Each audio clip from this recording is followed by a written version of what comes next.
Hey y'all, hey y'all, hey. It's the real, no, actually, it's the Coastal Critiques coming to y'all. We are on season 4, episode 14 of the Real Housewives of Salt Lake City, y'all. Let's get into this recap and review, please.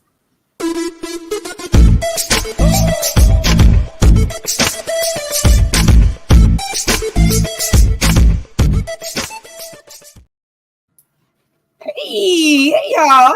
Hey, lovely lady. Hi, my lovely sister. We are back again to do what we do best. Yes, we are. Yes, we are. Yes, we are. It's about to be a good eat. Yeah, it is. And like I was saying, I can't believe it's freaking episode 14 already. Like we getting down to the wire, y'all, which is kind of sad. Yeah. Hey, did I tell you, or did you hear? Did you find out, or have you heard in the streets? The streets were talking that Monica is gonna be sitting next to Andy. Yeah, remember we brought it up last week, and I was okay, you pulled it up. That's right. I was like, I get that, but I think it was I forget who it was on the other side. I think that I was like, I don't see why that person's there. Oh, see, we need to hold it back up so we can see, because Monica can kind of understand, because she have her hand in a little bit of everybody. You know what I mean? She's talked to everybody, even Mary. Like she made her rounds for her first season. So, you know what I mean? So yeah, y'all. Yeah, she's had her hand literally in everything, and she's had issues with pretty much everybody. So I mean, I can respect that she is there, but I'm gonna have to bring it back up. Yeah, that's why I was like, now it got me thinking. Because who do you think? Okay, before you bring it up, don't look at it, sister. Don't cheat. Who you think should be there? Don't cheat. I know you pulling the picture up. Don't look at the picture.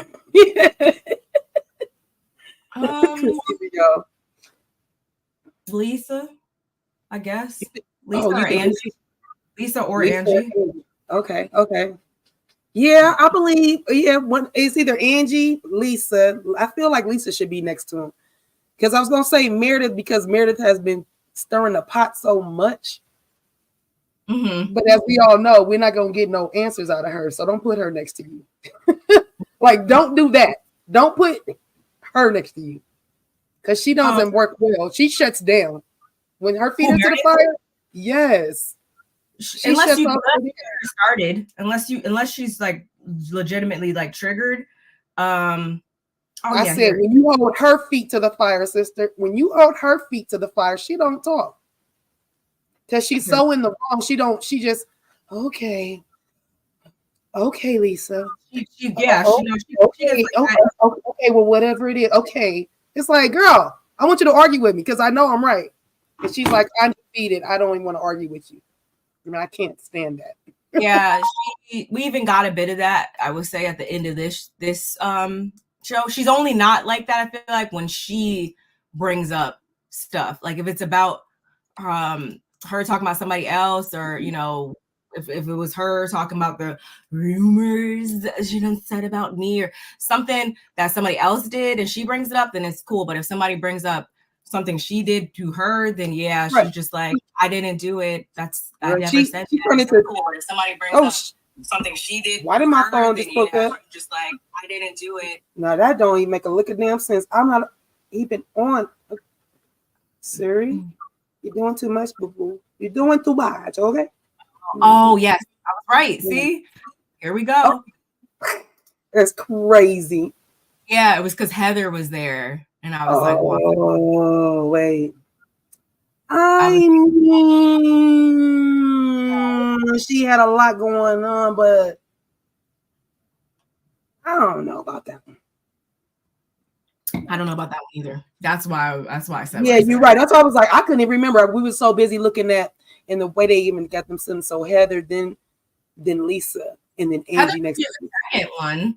And honestly, Meredith, I mean, how many more episodes do we have? I don't even know, but that's what we were trying to figure out. It doesn't give us nothing. What happens? Let me see.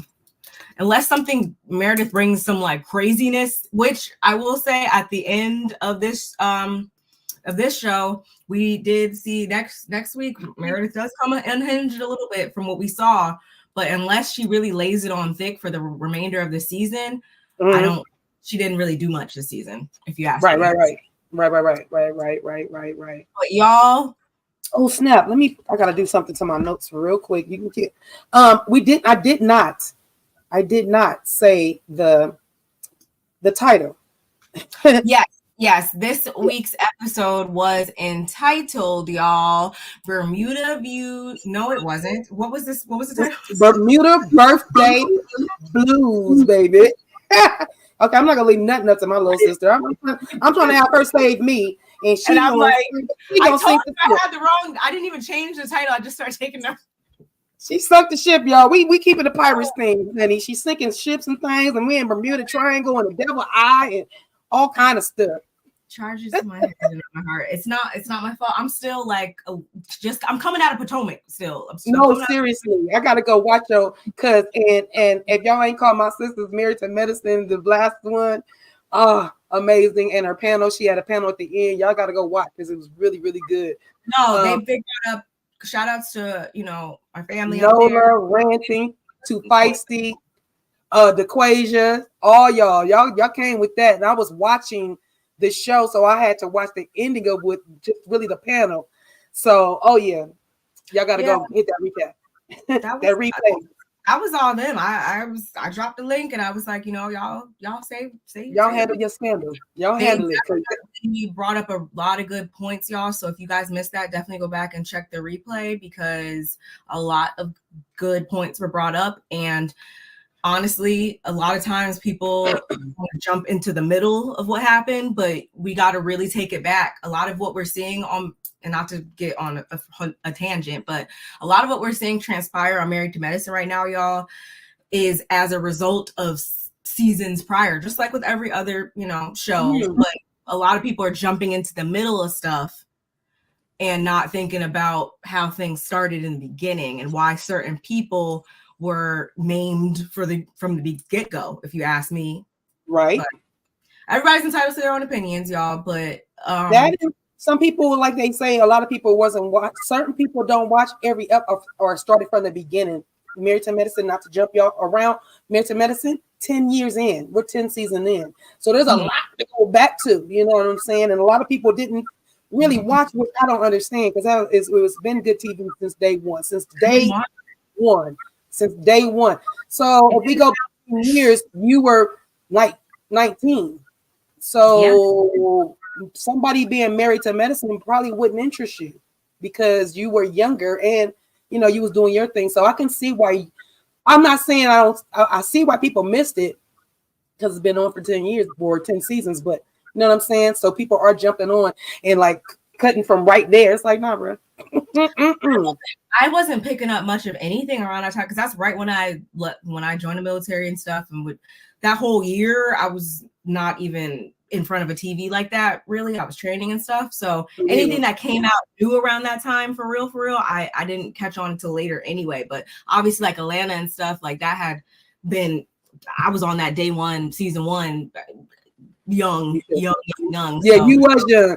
Because matter of fact, that started out really. My son is 16. I had just had him. Well, one of my sons. He's the second to the baby. 16. I can remember exactly where I was when I first started watching, which house I was living in and everything. I had just had him. So that show's been on for almost 16 years. So see what I'm saying? And it started off hot because we all want to see what Black excellence looks like, what a housewife is doing. Then when they got somebody that got so much money that they can get taken care of like that, it was amazing. Mm-hmm. We love it. And here we are with these lovely ladies, Salt Lake City. They come through. People be sleeping on them, but y'all better recognize. I don't really see a lot of people that really review it. You know what I mean? I really don't feel like a lot. But I mean, I feel like no, not too many people except for shout outs to the Brooke Ashley, shout outs to Rodney the Voice. Mm-hmm. There's not. I don't see a lot. Shout out to us. Shout out to the Coastal Critique panel for doing it. I understand a lot of people, especially a lot of people kind of did fall off when Old Girl, everything came out with Old Girl that I don't even feel like saying her name and stuff like that.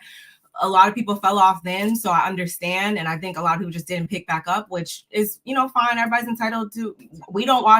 Everybody doesn't watch everything. Oh, but actually, while we're on the subject, before last thing, guess what I was binging this weekend, and I meant to text you and be like, what you didn't text me and tell me.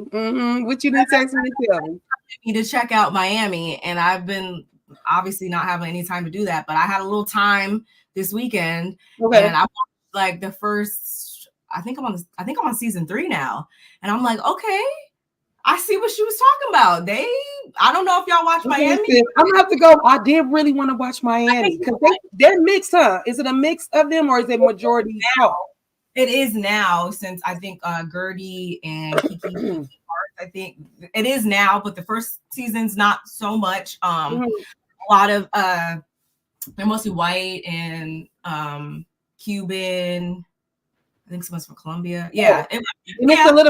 It's solidified. Auntie Bernice said Miami is good. It's solidified. If Auntie Bernice tell me it's good, then I know it's good. You know, I love you, Auntie. All the seasons are now on Bravo, and they're only on like season 6 right now, so it's easy to. There's only like 6 episodes in season 1, so it's easy to get caught up. Really, I think if you can, because it's good. It's good. All right, before we get started, we do want to shout out everybody that's in the chat right now. I want to give it up to everybody that is joining us. Our fave, hey Janet, thank you for joining us. Happy holidays and all that good stuff. Let us see the cuties in the chat. Thank you so much. We love you so much. Our sis, Nola Reeds, always in the building, always giving good vibes, always telling y'all what to do. She always bossy, telling y'all what to do, hit the like video and all this stuff. That's what she do. Hey, Auntie Bernice, you know we love you. And there goes cuties, y'all. We love to see the cuties in the chat always. And if you want to shout out my sis Barb, you just put a pink heart in the chat and put a world, okay? A pink and a world, a pink and a world. And you got her whole attention. That is shout out to her. Thank you for Gossip News and a True Crime Network, okay? Yes. Thank you for joining us. I appreciate you for being here. I'm going to go your channel out because I'm all about true crime. I can't wait. There's not a day that goes by that I don't watch something on true crime. When I'm not watching reality, I'm literally, and because that's the only thing that, you know, that's the only thing that somebody really like to watch. So that's like, we can watch. Yeah. I can understand that because I can't go. I like literally go to sleep with that. I don't know why, and it don't even give me nightmares, and I don't like what can't watch scary stuff for that reason, but. True crime, girl, I'll be watching. I'll be like, get him. I think it's the bad guy, good guy mentality for me, and so I always want to see get that ass, get them, catch them up. You didn't did all this, and you need to be set up under the jail or whatever the case may be. Hey, that. Hey, Yes, hey Yvette, thank you for joining us. And that's what we mean. You see the world, you see the pink heart, you see the cuties, you see the pink heart. Y'all see it? This is what it looked like. That's what it looked like in its finest form, right there. Okay. So yeah, y'all, thank y'all for joining us. We've been rambling on just because we can. Just because we can, and you know, we were trying to let a little time go by before we start cussing, which we don't cuss that much on this channel, but sometimes it happens and we try to whisper those words. And same thing in our chat. Please don't put no cuss words in our chat. Just you know, we cuss like sailors in real life, trust and believe. But you know, we trying to get monetized, y'all. We need y'all to like, subscribe to both of us, Barb BarbMeetsWorld, California Cutie. We are trying to be monetized. We're trying to get to our 500. We're in the 400, so get us to the 500, y'all.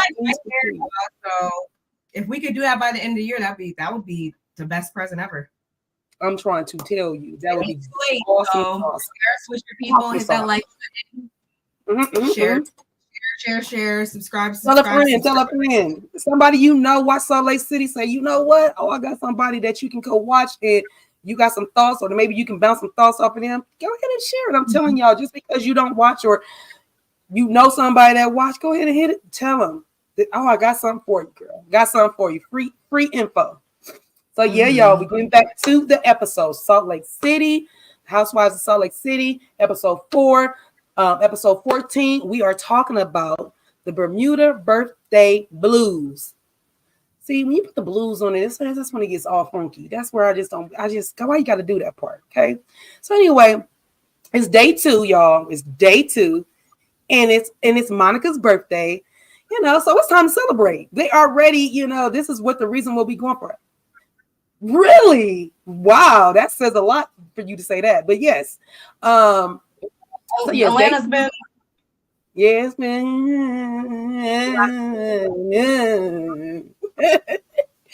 So yeah, it's time to celebrate with the It's time to celebrate.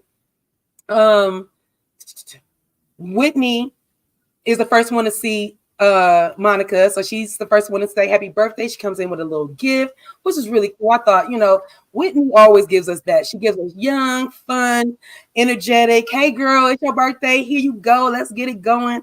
And out of that little bag that she gave her was the cutest little shirt. It said salty AF, and I love it. I loved it. I was like, girl, I like that shirt. I'm not ever really salty, but I still like those kind of, just when you reading it, I feel like if you reading it, it might be for you. Some people be like, oh, I like that shirt, I'm feeling that shirt. I'll be like, me too. So yeah, I love the little t-shirt, salty AF. So then we go out to the balcony. Heather and Angie are putting together, a little birthday patio thing. She got her little pump, her little, the little pump to pump her little helium balloons up, which is so cool. I think that is so sweet for you to even think about packing something like that. You had your thinking cap on. I love that. So yeah, so they're getting that patio together for Monica's birthday. They're gonna do a little. They got breakfast cooking in the next room, but on the outside, Bermuda's so beautiful. Hence the reason why I got this on my backdrop. This backdrop, because I was like, man, them blue skies, them blue and turquoise waters, it's just so beautiful. I want to go. They make me want to go badly. So yeah, so Meredith comes in. So like I said, Heather and Angie were on the patio first, and then Meredith comes in and they discuss how the evening was the night before. Meredith says Whitney was a lot. When she was like, Whitney came in hot. And that's when Heather was like, yeah, she came in so hot. She told me to shut the F up. It's like she came in real hot. And then Meredith says that she didn't like the way she was talking, as far as saying shut the F up. She was like, yeah, I don't believe in talking to people and talking like that. And then production got real good with it and brought it all the way. And so they take a flashback and they show Meredith going the F off. You better get that girl, because I will light this MF up. I will light it up. You better get her. Don't play with me. And so I'm like, but Meredith, you just say you don't like that language. You say you ain't like it. You're lying. Just like how me and my sister, we try not to cuss over here, but we sailors on the outside of this. That's what we mean. Like, girl, just be like, yeah, I didn't like the way she came at you. But don't be sitting here talking about, I don't like that language. I don't really talk like that. Girl, who? Girl, shut up. So she didn't like the way to talk either, and so she didn't like the language. I said the flashback. Lisa, Angie and Lisa, Whitney walks in. So they're sitting here talking about how Whitney was acting that night before. And then Whitney walks in and everybody how when you walk and talk about somebody, everybody shut up when you just was talking. So Whitney already knew what I was talking about. So, and then I love the fact that Angie, trying to be sweet Angie, she was like, was your ears ringing? We were just talking about you. I was like, girl, she heard y'all. Y'all was talking loud enough. Them walls, that window, that door ain't that thick. Don't play with me. So yeah, so they was looking, they always gave her the uncomfortable look. Whitney apologizes for speaking to Heather in that way.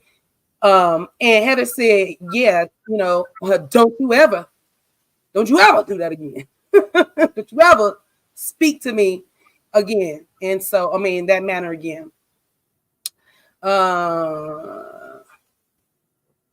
Most of these ladies cannot put together this party. It's on a little bitty patio. We're not talking about decorating a hall. We're not talking about a ballroom. We're not talking about an event. We're talking about a patio, y'all, that needs to be decorated. So the thing is, like I said, most of these women don't know how to do that. They hire people to do this. So Heather is looking around. What's her name? Angie put the two, you know how you get your helium balloons? You want a helium balloon over there, and you might want one over there in the corner. Goofball want to put them together. So I was like, yeah, no, you're just not it. Even though your house for Easter was gorgeous, we know you didn't do it, okay? We know you didn't do it. So Lisa comes down. No. Oh, this is what I put. I'm like, look, why is Lisa right here? I don't know why she didn't ask Lisa to come help, because Lisa's always, I'm the hostess with the mostest. She comes in rearranging furniture and stuff, and she's one to put together some things and can make things happen. So I don't know why they didn't ask Lisa. And that's your friend. You've known her, Heather, your whole life. Why wouldn't you ask Lisa to come help you? So I put that in my notes. Anything you want to put before I let the queen walk down for her birthday? Not really. I don't know. Every time Angie comes in the room, again, I genuinely like her energy. She just strikes me as somebody who's the same person off the show, as far as just genuinely like just having an optimistic, just happily like spirit. You talking about Angie? Yeah, I don't know. Yeah. When she just came on the scene, she just, I don't know. Whenever she walks the scene, she just seems like she just genuinely happy to be wherever. And yeah, when they were reflecting on the previous night, Meredith, like, are we really gonna sit here and act like you don't say things? Just like this comment right here, do we not remember that Meredith said you can leave to Angie? Meredith is the hypocrite. That was very dismissive. And honestly, some people might view that just as bad as dropping the F-bomb and you know, colorful language. To just dismiss somebody as if they don't exist is also not cool. So I didn't understand why she had amnesia all of a sudden. Maybe it was maybe she was still sick. Maybe that's what it was. From the day before, maybe she didn't feel well still. Maybe the IV didn't go all the way through to her brain. Okay, I got you. Maybe not. And yeah, Whitney apologized like she should have, and that's not to say that Heather doesn't do things at times, but the way she just came and just was like, what? Like, and that also tells me that, yeah, she may have had time to just, you know, genuinely reflect on it, but it also tells me that she probably was drunk, like we said, and she probably freaking woke up like, wow, yeah, like when you wake up after being drunk and you're like, wow, I was on 100 last night. Like, she probably had one of those moments. Like, that's what I took from that. But no, that was pretty much all I had about that part. Okay, side note. Lisa tried to like take, you know how you notice how she came out there and she was trying to be funny, of course, but of course she tried to take freaking responsibility for coordinating everything. And I'm like, Lisa, because she's the coordinator. That's why I say you put her in. That is the control freak of them all. Why wouldn't you put the control freak in the place to control some stuff? Like, ridiculous. And I meant to tell you, you look really, really cute. You look cute with your Santa hat on yesterday, with your little cute sweater on. Today, you look cute with your Santa hat and your turtleneck. Really cute, sis. Okay. All right. So Monica finally comes downstairs and was real surprised at the ladies. You know, she got breakfast. You know, it's just anytime you just can come up. She was already happy about the little gift that Whitney gave her. So to come downstairs and see the girls, even if they was pumping up balloons and whatever, just the main thing is that they were thinking about her and did something special. You know, you can see the appreciation in her. And I thought that was really sweet. Party area for her. Monica is crowned queen of the day. Monica gets emotional and says she's never had a birthday party like this. Monica was feeling very grateful to the girls for coming together to do this, something nice for her. Or she's been going through a lot of bad things. So, you know, something to keep her mind off of some things. So that was pretty cool. Monica says they're going to go to the beach, and then she's going to meet up with her family. And They haven't seen each other in 30 years. So this is her 39th birthday. I mean, she was 9 the last time she's seen that any part of that side of the family in Bermuda. And so she's really, really very excited to meet her family, as she should be. Just to piggyback off of one of the girls had said, it's going to be a trip to go there and remember how small you were and how things look, something that looks nostalgic, or something that you remember in a certain room, or something that, just something you remember. At 9, you remember most of those things. Like, something can trigger you to remember at 9. 5 and under is a little different, but at 9, you kind of remember like some things, certain dolls you played with, whatever toys you was playing with at that time. So yeah, she's really excited about that. Linda, Monica's mom, wanted to go on this trip, right? Well, let me back up. But we find out 2 weeks prior. Remember, remember Linda, Bobo, Big Head, said, well, let's go to counseling. Just do counseling. It's been a while, and let's just do counseling. And this is when she was trying to pick up her car. Remember when she gave her back her truck? She was like, let's do counseling. So Monica said, okay, I'll do counseling. So 2 weeks prior to this trip, Monica and her mom, Linda, was supposed to go to counseling, do therapy. And of course, who doesn't show up? Linda, Bobo, Big Head, does not show up. I don't see nobody on the sides of her. I don't see anybody either, but this person right here, who always shows up, who is the daughter, who should always have the example shown for her, but she has to be the example. So Monica, she shows up to therapy by herself, and she has a breakdown with the therapist. And we're sick and tired of it. Anything you want to add to that little scene about, just anything you want to feel about the therapy and why the mom ain't there, and same disappointing thing she keeps doing to her daughter? No, I can't say that I was surprised. That's just that's the same person she's really presented herself to be, not somebody who has their daughter's best interest. So of course, she wants all the glory for everything and all the kudos, I feel like, for everything. She's one of those people, but never actually wants to put in the work to get said kudos and glory. So there's just certain people like that in life, and I just try to keep my distance from them. It's really sad and pathetic that she does her daughter like that, and then really bullies her daughter into doing stuff. And we all keep seeing it. I mean, it's like plain as the nose on everybody's face. Like, you keep doing this to your daughter, and you expect her to keep putting herself in this situation to be hurt time and time again. Like, she's gonna get tired of it, and she's gonna not F with you ever again in a minute. Like, seriously, it's weird. And I honestly have mixed feelings about her. I love her personality, but I need her to clock mirror. True. But see, that's the thing.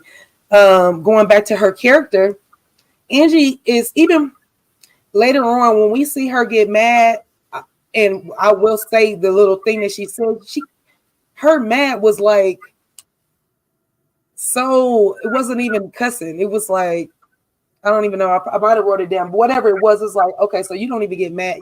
Your mad is like, gosh darn it, gee willikers, like, that's you. like, wait a minute. So true to your point, but I'm saying that to say she's just not that type of person. Even when it comes to her husband, she don't talk like that. That's not how they talk. She doesn't get angry in front of her daughter. And some people train themselves to be that way, and I think that's the problem. But later on, we do hear Angie say she's gonna get gangsta on. So I'm just saying we're gonna find out. I don't think that like any of this, and again, not me saying like, oh my God, she is like freaking God's gift to everybody on earth. No, I'm not saying that, but I do think that maybe all the extra drama truly doesn't exist in her life and wouldn't exist in her life unless she was on the show. So there's just certain people like that just try to keep things mellow around them, that just don't have that in their life. I mean, me specifically, I don't try to have a whole bunch of excess crazy stuff going on around me and you know, all that. So maybe that's who she is. And she kind of knows how to protect her energy, and if you get too close, then she will probably bite you or snake you out or be like, girl, because we've seen Angie get upset and speak her mind. It still might not have been the way we think she should do it, but she does. She still can, you know, like I said, she's a little soft-spoken. She's a little, even when, go back to last season, getting a drink poured on your head. If I wouldn't have not slapped the dog side of this girl and get out my mansion and find your way home, and I was, yeah, better than me. The San Diego airport, and she'd been going to Uber to the San Diego airport with a black eye, like Heather had, looking crazy. Like, we not doing that. So it goes back to her character. We see she's soft-spoken. She don't let a lot. She lets things roll off her back. But I know everybody got their breaking point, and if you keep messing with people, yeah, they literally, at least with me, I'm a Libra. Don't do that to me. You're gonna keep weighing my scale down, and when my scale hit, I'm firing on all cylinders. And now it's too bad. You shouldn't have put my scale down. Too bad for you. It's too bad for you, not too bad for me, because I've been nice, kind, and loyal. So now you want to play? Well, that's wrong. So Lisa asked Monica, like, what you gonna do with your family when you get to your family? Like, you know, what are you gonna ask them? What do you gotta share with the family? She says, I'm gonna share with them how Linda been acting. Not for real. It would be in every part of her body in the right to do something like that, but that's not what you want to do when you see your family. Don't sock your mama up with them. Don't do that. We Capricorns are very petty. Oh yeah, I love you, Capricorn. Y'all is no, as long as you know. Long as you can say it. I wouldn't say it about y'all because I ain't trying to put my head. Hey, that's cool. Like, yeah, you were right. You were right. And y'all work off of facts. Y'all people that works off of facts. You can't just pull a wool over no Capricorn eyes. It's hard to even change your mind when y'all got your mindset. You got to pull out a fact or two. You got to bring out a fact or two to get to. And then, like, you still. You got it. I would. Yeah. Jesus got to give it to him. It can't be you. Jesus got to come down and give them the fact. We go reluctantly. like once the anchor is dropped, it be dropped. Like dropped. Okay, so I said, you know, she was like, so what's she gonna share with it? She said she was gonna share how hurt her mom been acting. Just kidding. Monica is desperate to see her family. Monica, mom Linda really wanted to come to Bermuda, but she wasn't invited. So I think she was being salty by not supporting Monica going to Bermuda with her girls. That was my thought before I got to the ending, or you know, that was my own thought. Like, so you're just mad that your daughter is going to have fun with her friends on her birthday in a place that you lived. Okay, salty. Hey, Monica, wear that shirt for your mom the next time you see that. Oh, I like that. I like that you can do that. It happened in my last video, and I was like, I see on you. I think you do the peace sign. My kids have shown me some things, and I was like, is that just when someone just regularly likes it? I don't know. I don't know. We're gonna figure it out, y'all. Hey, Kimmy Nicole. So yes, thank you for joining us, Kimmy. You know we love you, girl. Hey, it's your birthday. Come on, I forget you that good, Cappy. That's why y'all. Never mind. I ain't gonna. Your birthday is 2 days after my baby sister. She's December 25th. So yes. That's why my computer, so I don't forget. Yes, absolutely. Well, I know I wish you happy birthday last year because Auntie Bernice always comes through for me. Like I love her hands down. Always been supportive since she's been at least around me and my panels and my stuff. Auntie Bernice has always come through, and I love her so much for it. So yeah, y'all. Let me get back to where we was at. So yeah, I was saying Monica needs to definitely wear that shirt around her mommy, salty as y'all know, because that's what she is. They are going to have a pirates or winch costume kind of party for Monica in the evening which I love. I love pirates. I was a sexy pirate one year for Halloween, and I love my costume. I had just had Nani. Ooh, wait a minute. No, it's the year after. I was like, no, I didn't. She's born October 29th. I was like, oh no, it wasn't that time. I was not in nobody's sexy costume. But the year after that, oh, I was sexy. Okay. That one year, I was bomb. Know that. So yeah, I love the pirate theme. I think it's so cute. Never been a pirate. But yeah, I love scary costume. Wait, what? I've actually never really done like sexy costumes, like maybe once, but I always used to go for like the scariest costume. Yeah, you wanted the scariest one, right? Trying to give me nightmares, which is weird. You probably wouldn't expect that from me, but yeah. I've never did a scary costume. I always did something cute, sexy, something. And that pirate one I got from this place called Pleasure Chest. Yes, Pleasure Chest in Hollywood. Back watching this shit. Okay. I love that, Kimmy. I love that. I love it so much that you watching because of us. Because I mean, it was a good season. It's been really good. So I'm glad we brought you back, girl. Glad we got you back. So we get to Monica's room on her balcony, and she got like the best room because it's her birthday. So Lisa joins her on her balcony, and Monica invites, girl, breathtaking. Like I don't know. They would have to. I would handcuff myself to that rail. Go back to the picture. Handcuff yourself to the Handcuffing myself to this rail right here. I'm never leaving this room. I'm never leaving. Somebody tie me up to the pillar back there. Handcuff me to something. I don't never want to leave right there. Like, girl, breathtaking. Like how she woke up and she just opened up the curtains and just looked. Stop, because I feel like I'm due for another trip right now. We are.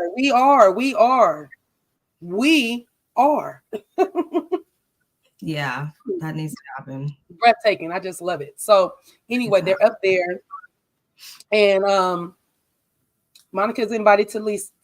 Monica invites Lisa to go meet with her family. Since they're building their friendship up and stuff, and it's going to probably give her a glimpse into who Monica is, where she comes from and stuff. Friendship. Lisa must become okay. Monica drops the bomb on Lisa about Meredith and her going out to lunch, which we told y'all last week. Went out to lunch with Meredith and told her that Angie's family is from the Greek mob. And Lisa said, "Are you crazy?" I was like, "Girl." She said, "No." Who Monica say? "No, I'm not crazy. Meredith's crazy. It ain't coming from me. It's not coming from me. It's not me." So she said and then Shady Production shows Angie. It's so funny how production did that because they kept showing Angie yeah, she's supposed to be part of the mob, and they showing Angie trying to get into this floaty blow up little thing in the and she's having such a hard time. Baby can't get in the dang on. She can't get in. Baby can't get in the flamingo, y'all, and she's trying her hardest. Like it's taking her like 10 minutes. And it's just tiny, and it's just that this just made me laugh so hard. Uncoordinated. We're talking about, oh my god, like yeah, she's part of the Greek mafia, and then we pan over, and it's like, I can get up here. I can definitely get in. I can definitely get in this flamingo. Like, girl. Like, yeah, getting sized up by a flamingo floaty. Like, what is going on? What in the whole entire? I wish you would be part of the mob acting like that, girl. Get out my face. Myself to the bed. Come on. That's all I'm saying. We both. I'm gonna be on one side. You can be on the other. They're going to take the bed, me, you, and all of us out because I'm not leaving. I'm not. I believe Meredith created. Of course she did. She's been doing this. It's the facts is coming out on this goofball. I see how Meredith act like she ain't know what she was talking about. I came in late. Sorry, girl. We gonna get to it, sister. Trust. There's a lot of coincidences surrounding Meredith. It's scary. It's scary at this point. So yeah, y'all. I'll tell you about Shady Production. So Monica shares with Lisa how Meredith tells her to check her IG DMs. And Monica's like, nobody DM me. I don't even go in my DMs. But for whatever reason, there was a random text or some kind of facts about what Meredith had shared with Monica. Now, here's the thing. Meredith calls Monica and said, hey girl, I got this weird text in my DMs. Check your DMs and see if you got this same text. Monica checks it. Lo and behold, it's there. Now, why would Meredith and Monica be the only two? And why would Meredith only call Monica if they were the only two that discussed this? But just so happened, Meredith checked her DMs and seen this about something about Angie's family, and she tells Monica to open up her DM. There, it's there, and this is what she's telling Lisa. Did y'all follow me? I hope y'all follow me. So anyway, there's somebody text them about. Let me see what I put. So Meredith did the same. Lisa tells Monica, oh my gosh, Meredith did the same thing to me not too long ago. She said somebody had DM'd her and this information about what's going on with my businesses, and she brought it to the forefront. Did she bring it to the forefront? Did she make somebody else bring it to the forefront? She had Whitney. She put the bug in Whitney's ear, and then Whitney went and brought it back to Meredith. Mm-hmm. So this is sounding very familiar to Lisa when she's hearing this information. So she turns to Monica and says, look, this sounds so familiar. This happened to me. And we believe Meredith was behind it. Mm-hmm. Okay, so Monica, Lisa, Meredith, the same. So what's going on in this scene is that Monica, what Lisa's trying to tell her is like, Monica, Meredith is trying to use you as a pawn and bring this out. You bring the dirt, and her hands are clean. And she's probably going to act like she doesn't know what you're talking about, because that's what she did to me. So in that scene, sister, what do you want to say? First things first. Do y'all think that Monica is being used as a pawn at this time? Okay. Yeah, I have. Put a 1 in the chat if you think she's being played as a pawn. Put a 2 in the chat if you think not. Thank you. Go ahead.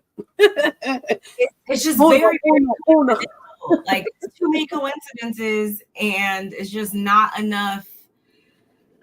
It's too many coincidences around one person, and honestly, I think Meredith has said in so many words on numerous occasions, like, doesn't she always say, like, don't come for me or my family? She says these, like, things. And I think she very well, has proven that she's someone that will go through lengths to protect her family and all that. So, I mean, it really is very odd that, wait, hold up. She said that somebody sent those DMs. What was the timeline of that? She said just like right before this, or this is a couple weeks ago, or what? I can't remember what she said. But so I think it happened like the day after, or maybe a couple of days after they went to this lunch, because it was like fresh in her mind. It was like kind of fresh. So I mean, obviously, I'm sure people around the area and stuff like that, like I'm sure there were people obviously knew Monica was coming on the show, but I just thought about the fact that this is Monica's first season and stuff. So like, who would know to be like, oh my gosh, let me reach out to this new, like, we didn't know her from a can of paint. I wouldn't have known how to find her social media until now when we're actually seeing the show and stuff. So who just randomly was out there, knew, oh, this is going to be the new girl. Let me freaking send it to her then, because I don't think they hadn't been like tagging each other or anything like that. I don't think prior to that on social media or anything that anybody would know that Monica was going to be on here, the new girl, and let me try to go through her. So I don't know if I'm explaining that right, y'all, but it's very far-fetched. It's yeah, very far-fetched, sister. Thought about that. That's just another coincidence. So yeah, but who knew that she was going to be on the show? Who knew where to find her and her social medias and stuff like that? Meredith and you know, the other ladies, of course. But yeah, it's just way too much fishiness around there. And I mean, Lisa, and I said it in the beginning before I really took my notes, I annotated that Lisa and Meredith will never fully be friends again. And this was one of the reasons why. How Lisa responded to this told me, yeah, they never really will be in the same space as they were once.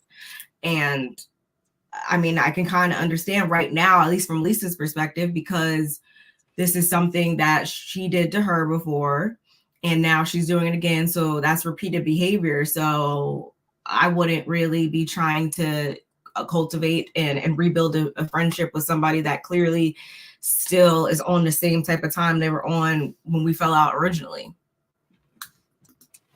I totally agree with you, sister. I totally agree with all of that. Okay. You're guilty, girl. You're guilty. This was night court. You be guilty, girl. Only a real friend of him. Okay, so when you say real friend, are you saying now that they're friends, they get each other, or are you saying they were friends before the show? I thought they were friends before the show, but then something about when they talked, when they had that pretty wall on the side, something gave me like they're learning each other. Like, remember she said once they both had, fell out with Jen and everything, they were like, what better way to bond over that than to join forces? Right. And okay, that makes sense. That makes sense. I couldn't remember. Meredith can use Monica's innocence to her advantage, like she did with Whitney. Yeah. So she thinks because Monica is not like these other girls. Monica is not like these other girls. She's just not. She's not from Salt Lake City. Okay, let's go with that just alone.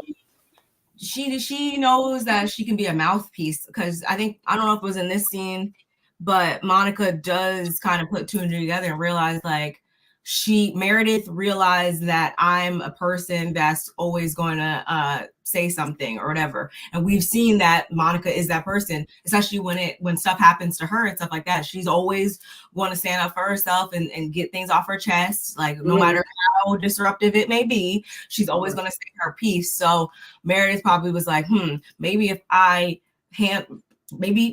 this is just me just throwing things out there, y'all. This is not fact. It's all alleged. My thoughts. But I feel like Meredith is the type of person right now that probably saw like, Monica is never gonna not say what she wants to say. So if I like just tell her this, hopefully she won't tell anybody else. Or if I play my cards right with her, I can use her for her strength with it, which is that mouthpiece. And she got that. That I never fought with the contraband in my hand. That's just how people do it. They keep their clean and use other people to do stuff.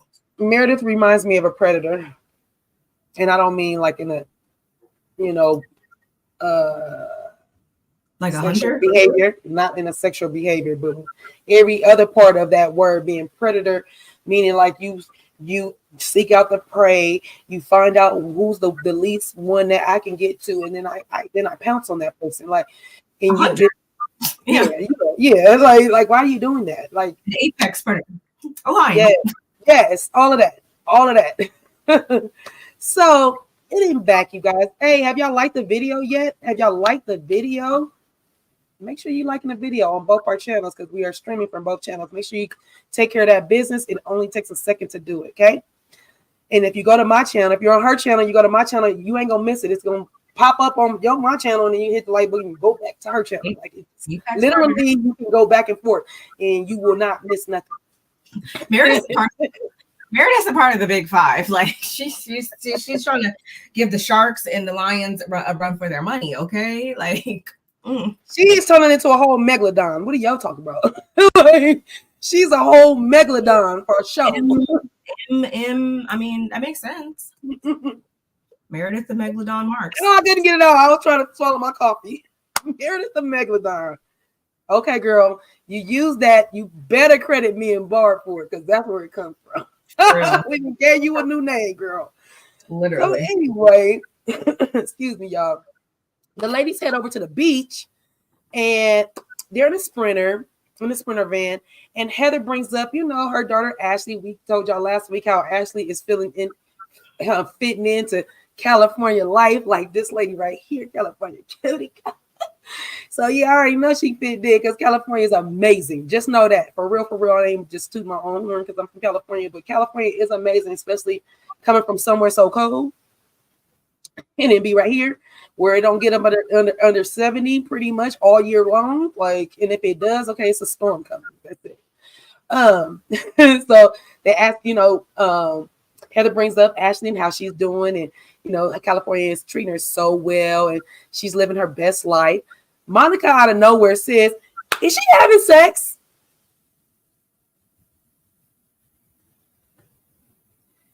I'm gonna tell you something.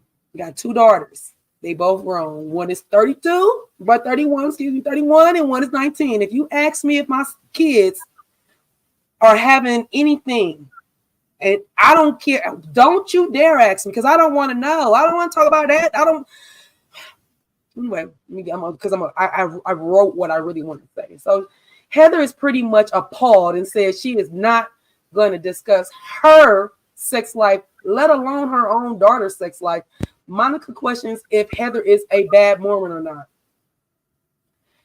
It's just a touchy subject. Mothers don't want to know that their children are having sex, even if they are, and the opposite way around, as well as children don't want to know their parents are having sex, even though that's how they got here. Okay?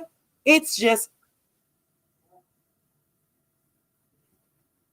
if Heather would have turned to Monica and said, I can't even think of her oldest daughter's name, but and she would have answered the question, is Bree having sex? And you would have answered that, you would have been out of line. Miss, this is how parents should be, and you need to be open. And why? Well, there's a big deal about us not being filmed, and we're just talking girl talk, and it's not on film. And there's another thing that you're gonna see here. My daughter's all the way in California, and I tell people that, oh yeah, she's having the best sex in her life with y'all, so somebody can go look for her. Are you like? Makes no sense. What you feel about this, sister? I watched the episode so late, but somehow I missed this part the first time around. But I was on Twitter and I seen people talking about how is Monica just gonna ask her daughter's having sex? And I was like, what? I just couldn't fathom. I'm like, what the hell did I miss? Because I'm not understanding where that would have fit in. And then even when I watched it back again and I finally actually saw the scene, I was like, still confused where that fell in the scene and why she thought.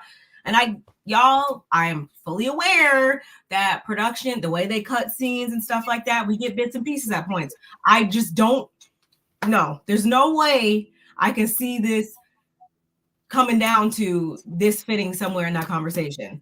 It was odd. And I'm not sitting here saying okay, maybe, if the cameras weren't there, or maybe if Monica was going through something with her daughter or something, and she maybe asked segue into it. Yeah, do you know if Ashley's, because I'm just asking because I've been going through something with Bree, and if they were talking mom to mom like that or something, maybe, but it just, hey, is she having sex? What? It was so fucking weird. And 2, again, that's also, just extremely tone deaf because it's why would you, the cameras, why, huh? People got to understand. And this is another reason why, just on Married to Medicine and stuff and other shows, we got to always be cognizant that just because these people have signed up for these shows and whatnot, it doesn't mean that the children want to be having their business on Front Street either. So no, I don't feel like it was weird for Heather to not want to talk about that. And I really wish that other women would have chimed in a little bit more and been like, No, that's what we're not going to do, or whatever. And didn't we learn the first time when well, not us, but people online and stuff like that were saying different things about Brooks, Meredith's son, and his sexuality and stuff like that? Didn't we learn that like we should probably leave the kids and what they got going on in their lives alone? Young adults, but still they're young adults. They not. It's just like, it was just really weird and just very just ill placed, if you ask me.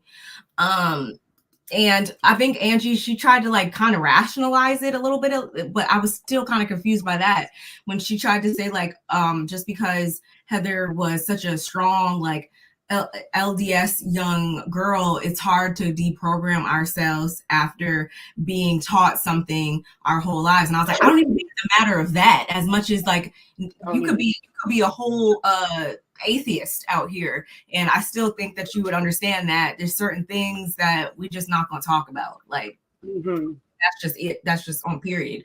So I don't fault Heather at all. That was just like hella weird. And honestly, I would have been over it. I would have had to like take a moment. Like I probably would have been on her for the rest of the day. It was very tasteless. Like, and Monica kind of knows because later on she will do something different. That's like, so we'll discuss, y'all. So anyway, the ladies go to jet skiing and have an awesome time, which was dope. They are paired up, and Heather is a little nervous because she's paired up with Meredith.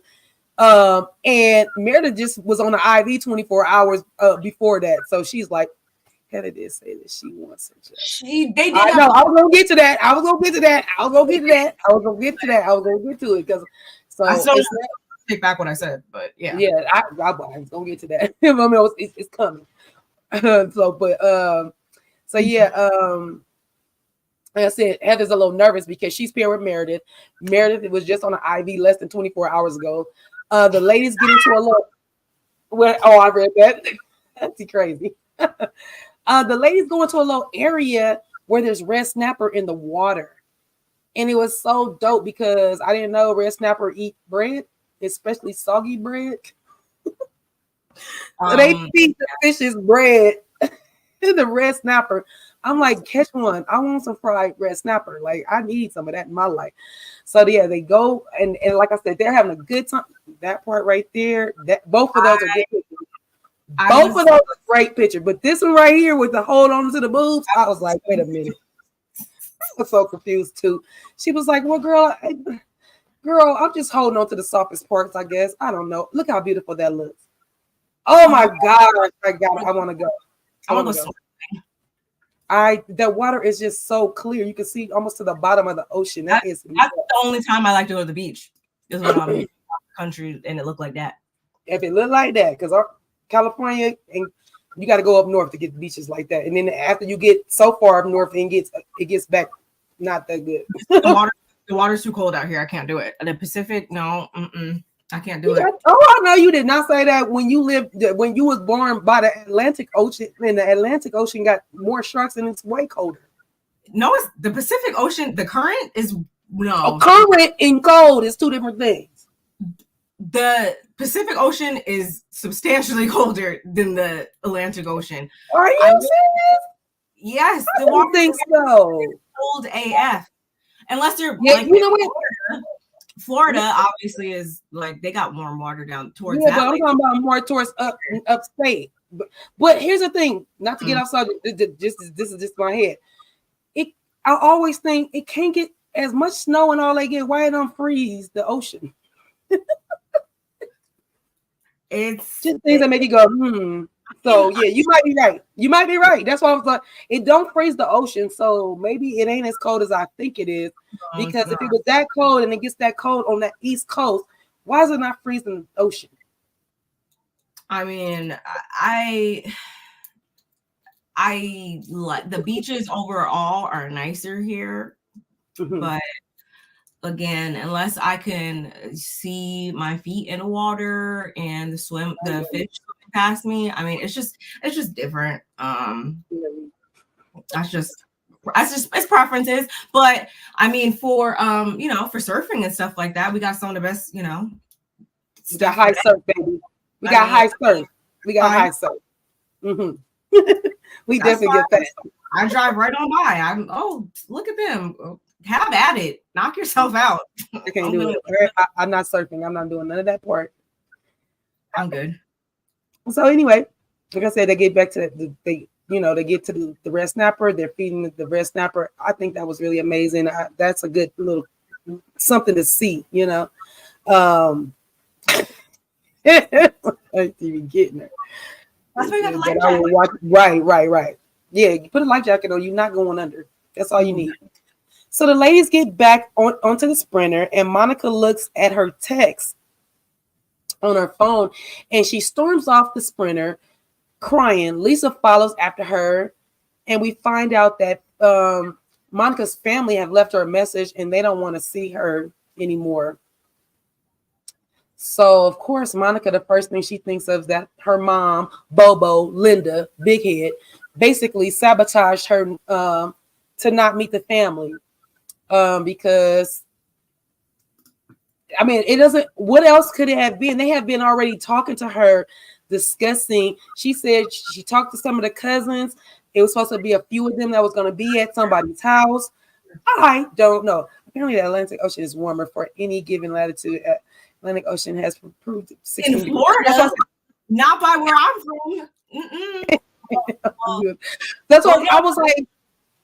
Yeah, I mean it is warmer, but no, she said the Atlantic is warmer. That's what she said. Yeah, It makes sense what you're saying. I just in my head always thought we're the warmer climate. We should have warmer water. I thought that too until I got here in 2015, and I went running down the freaking beach thinking I was about to be swimming. And who you thought you was, Baywatch? Who you thought you was? Did you have on a red bathing suit? I'm in California. Like, yeah, we're on the beach. Like, of course, the water's gonna be hot. That water be cold all the time. It has to be hot. It has to be almost close to between 89 and up for that water not to feel so cold or feel good to you. Oh, okay. No, it'd be cold here, man. But anyway, we getting back. So yeah, like Big Head, I said, Big Head sabotaged the meeting. That's what everybody in their head is thinking. That's what I think it is. And so what I put sabotaging her to not meet the family because, like I said earlier, she was salty that she wasn't invited to go. Lisa ends up calming her down, and in this moment is when Lisa realizes that Monica's relationship with her mom is much different than she originally thought. You don't say. I need you not to stick to your gun so hard when you was only thinking the first time, because you was only going on what I saw. Girl, if you see a mother and a daughter arguing, and the mom is trying to be so calm down, and the daughter is rah, what you should see is something ain't right in this relationship. Not Monica, you're in the wrong. Like, you gotta look at it for both sides. You can't look at it like one-sided because your brain says so. It's just stupid. Mm-hmm. So like I said, the original thought. She finally got it. Light bulb moment. Mm-hmm. She shares with the lady. She goes back to the sprinter after Lisa calms her down, tell her to take some deep breaths in and calm down. Let's calm down so we can finish, get it together. They go back to the bus. She shares with the ladies that her family is not. Hopefully we see that.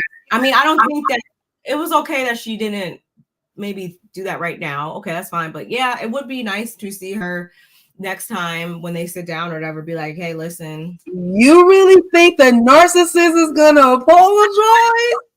I know, I'm talking to my guy Gossip. I'm saying, she's not. She will, in a roundabout way, make it seem like I was wrong. But as far as I'm sorry, I thought that about you. Maybe because they're working on their friendship, but most likely not.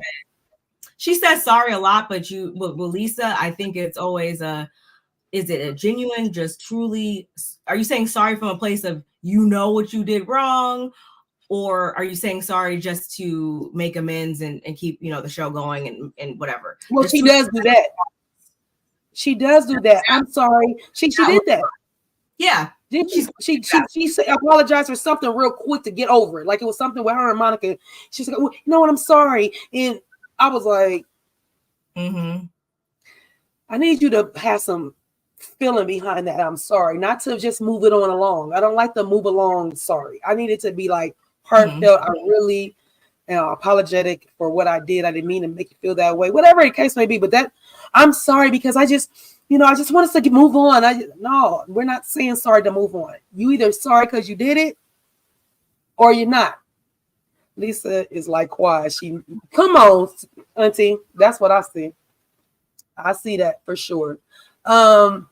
She shares with the ladies that her family doesn't want to meet with her because her mom sabotaged it. The ladies all support her and tell her they're going to have a great time tonight. Heather feels really bad because she planned the whole trip. Well, because the whole trip was meant for surrounded by Monica's birthday and for her to meet up with her family. That's why they went to Bermuda in the first place. So that was kind of sad. Everybody felt bad for her. Monica was hyperventilating, so it really, really like hit her in the heart. It was really sad. Anything you want to say about that up until that scene? I might have missed or anything. No, not really, except for Monica. I mean, I'm not surprised. I do think if this is really how, all things occurred and everything, okay, I do believe that, yeah, her mom definitely played a part in it. And it was more so the fact that she wasn't present and Monica didn't do the thing that she wants to do, much like with the car. Look, she didn't treat her how she wanted to be treated. When it came to down at the freaking Easter and all that went all crazy. So what she did, she freaking took away her car. So in this situation, Monica didn't do what she wanted her to do. She didn't let her come on the trip or whatever. So what does she do? She sabotages the whole family aspect of it. So it is consistent with how she's shown up on this show and how Monica has explained her to us before.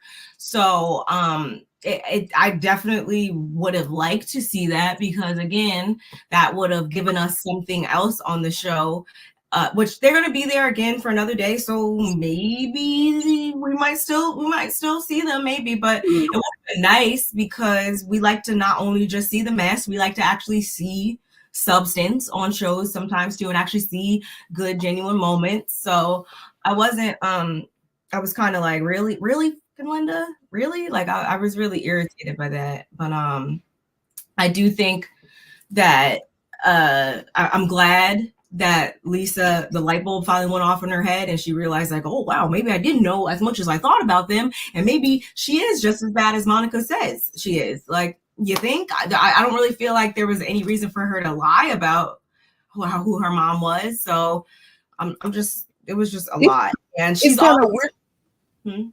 She's also saying something. Okay, go ahead. Going back to the Easter thing and all that, think about how excited and freaking up in everybody's face she was there. That only tells us that, yeah, she clearly wanted to be here doing the same thing. Like, we know she likes to be in the camera and she likes to be all up in their faces. So yeah, of course she was going to try to want to be here and was going to have her booty on her back because she couldn't come. Like, we know all this. I can relate to Monica. Well, then needs to understand that Monica doesn't owe her a free trip when she acts crazy. I have my own hate-love relationship with my stepmother. So yeah, you understand all too well then. You understand all too well, honey. I want to piggyback off of something you said, but I can't think about what it was. Right. I mean, a lot of us can probably relate to Monica on some kind of level. She is like one of the realest people on the show that's relatable to things that just Even when it comes to not having a lot, to wanting to buy a purse to fit in with the girls, you know, just there's a lot of real things Monica does that makes us be like, girl, I like that you show this vulnerability. She's being presented to us as the underdog, and going back to one of the points, I think it was shout out to Feisty last night. She made we always like to go up for the underdog. So me too. Yeah, that's who she's presenting herself to be to us. So thank you for sharing that. I mean, I didn't have the best relationship with my mom. We have a way better relationship now. But yeah, there's bits and pieces that I can even see where it's just like it'd be a whole different thing sometimes for people that just don't want to see what you see. Some people just don't like to see the truth and the freaking look in the mirror sometimes. And it seems like Linda is one of those people that doesn't really like to take accountability or see things for what they really are. Agreed. So they go to another part of the beach where they sit and sit on the sand. There's little chairs out there, and they have champagne and fish sandwiches and stuff. Look at that water again, y'all. Look at how beautiful and stunning just that looks. That rock over there. I'm swimming over there. That rock. I'm about to go take a picture on that rock. Like, that boulder. I want to go take a picture right by that big boulder over there. So yeah, the ladies they end up playing MFK, which is unalive, have sex with, or so what is it? Am I saying that wrong? Mary F. Kill. So Mary F. and then unalive them. So it's crazy because they're all playing with their own husbands and ex-husbands, and and ex-husbands. So it gets a little uncomfortable. I don't want to play with my friends' husbands, boyfriends, none of that, because then you want me looking after the game like, so you really like you, so he look good, which for the most part, I am want to tell your husband that he's a handsome guy, or you will know that I think that your husband is handsome. I put it up front so you know, and then I get it out the way because that's just how I am. I love attractive people, and people that are that's not real attractive, I like them too, because I'm gonna find something on that person that's attractive, and then once I point it out to you, like, oh yeah, he do got this nice woo. I'm like, yeah, but you just had said he was ugly, but I didn't already change your mind and found what's cute on him, and now you're like, yeah, he do have some nice eyes, or he do have some nice lips, or he do. It's like ugly is such a strong word, and it's it's just everybody don't have the same ugly. Everybody don't have the same pretty. Everybody don't have the same. So for me, I find beauty in everything. Everything. I just do. That's just me.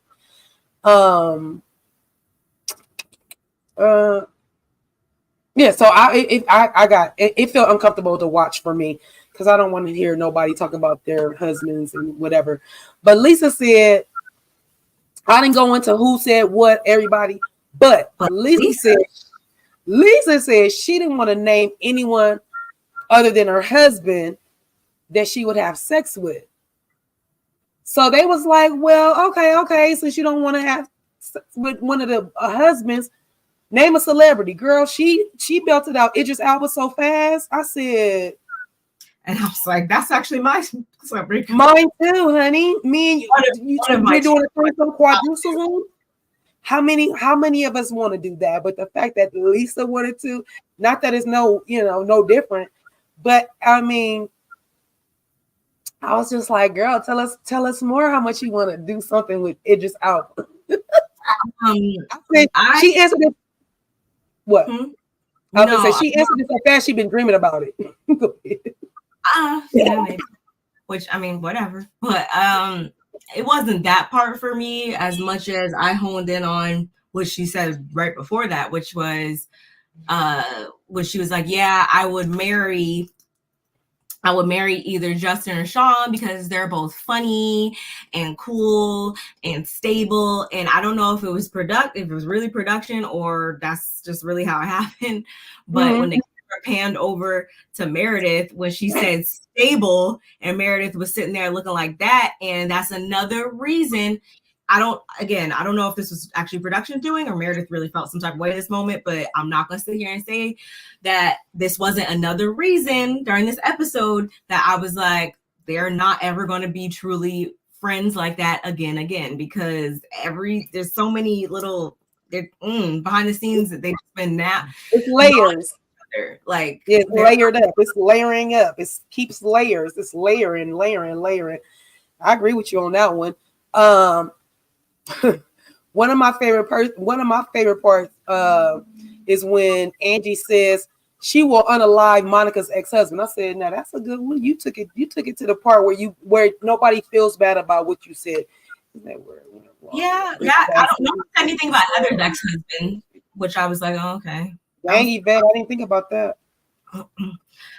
And I thought maybe they would be a little like uncomfortable, maybe not saying they should have been, but I was ready to pick up on if they were going to feel uncomfortable about like Monica saying anything, because yeah, because she slept with her brother-in-law. Yeah, so I didn't know if they were I think they were. They might have not showed it, and they might have not been being as messy as production can be, but in the back of everybody's mind, nobody wants to play this with Monica, knowing that she would do something like that. Yeah, and that she's not to say not ageist or anything like that, or saying that these women look bad or anything like that, but like, yeah, she has done that in the past. She's younger than them. Maybe like I was surprised. I was real surprised, but I was surprised. A lot better than I thought it was gonna go. So right. So wait. This was cute too. Not cute, but this made me laugh. Heather says she gonna do everything to Seth. I said, but Heather and Seth be like having their thing and stuff. Because okay. So in my notes, I said she said she's gonna do all of it to Seth. So that lets me know that Seth is loaded. Like, because she wants to. Here's the thing. She said she gonna do it to him. Insurance. Oh well. Hey, we could have been that too, but I mean, no way. They do be moving a lot, so I don't know how their money works. I ain't even gonna do that. I don't even know how their money works, but I still thought that was funny. Even Meredith looked like, okay. I was like, yeah, no, you're not gonna do everything to my husband.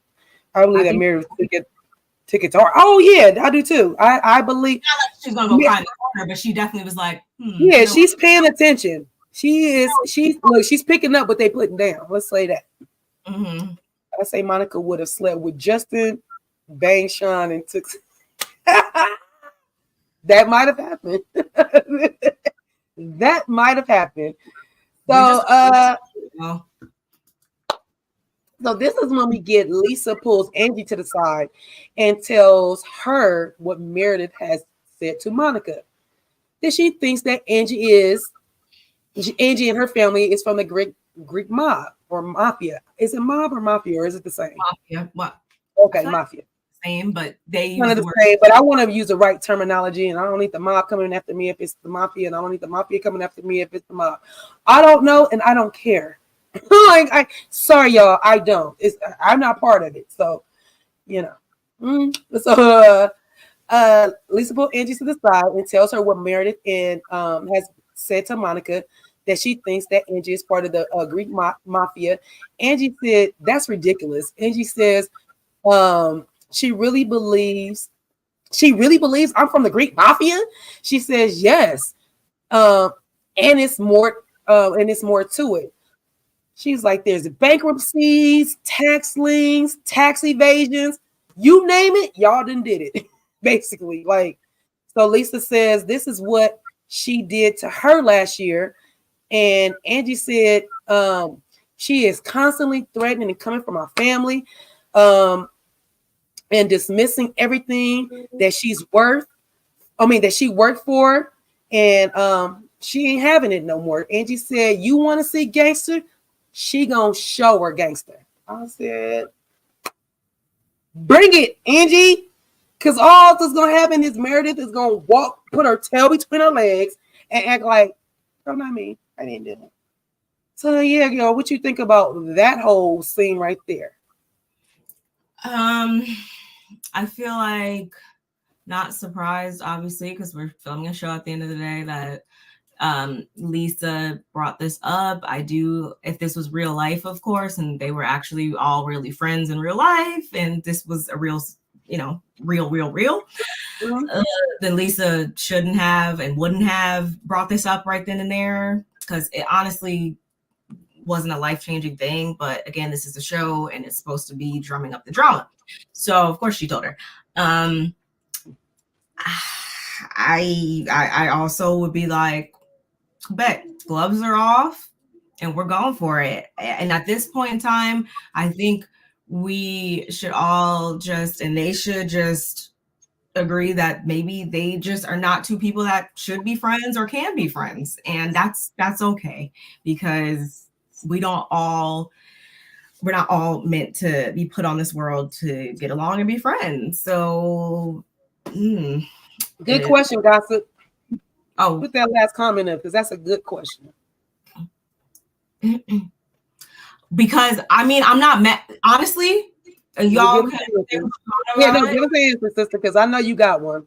I am not upset with Monica for not beating Lisa to the punch right now. And I only say that because time and place, y'all. Monica could be as selfish as she wants on this trip, honestly, because at the end of the day, it's her birthday. So if she didn't want to address it right then and there, she wanted to wait until they got back to Salt Lake City or something, and Lisa just so happened to need to get it off her chest, then Lisa did that.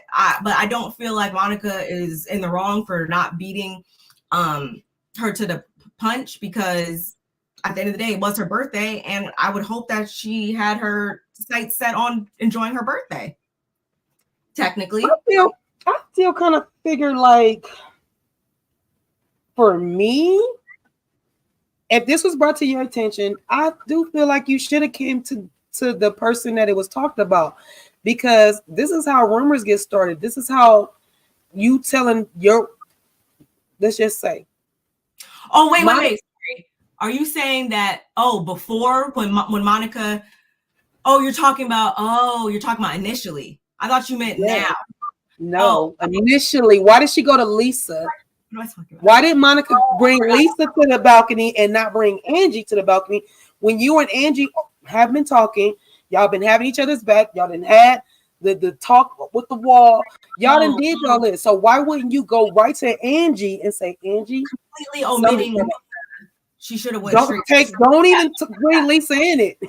No, I can understand.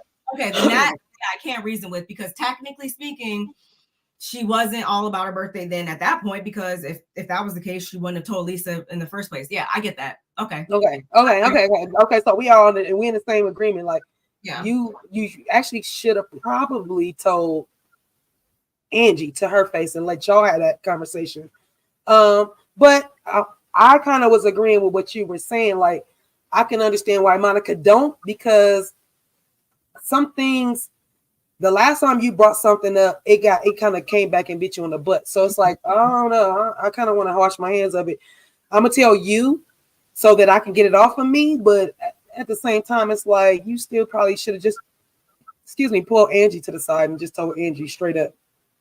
Sis, you can take over. That's the last part of my notes. And that was right before they go to the cave, I think. Like right before dinner or whatever. Oh, the pirate scene where they could all come out with the pirate outfits on, I believe. I'm thinking about it, that Monica told Lisa the rumor on Angie first. Angie got mad when Monica was talking about the rumors on Sean with other people before Angie found out. Right. So it would make sense for her to go to Angie, because Angie told her, well, if you hear anything about anything, come to me. Come tell me. So this don't happen again. So even though in this moment, Angie was not mad that Lisa brought it up to her. She was like, well, why didn't she come tell me? She didn't do that. So I guess she was okay with her telling it. And then again, if Monica watched the show, which I believe she would have, because why would you even come on a show that you've never seen? But I'm saying, it's like, if she saw the show, she would know that Meredith did this to Lisa already.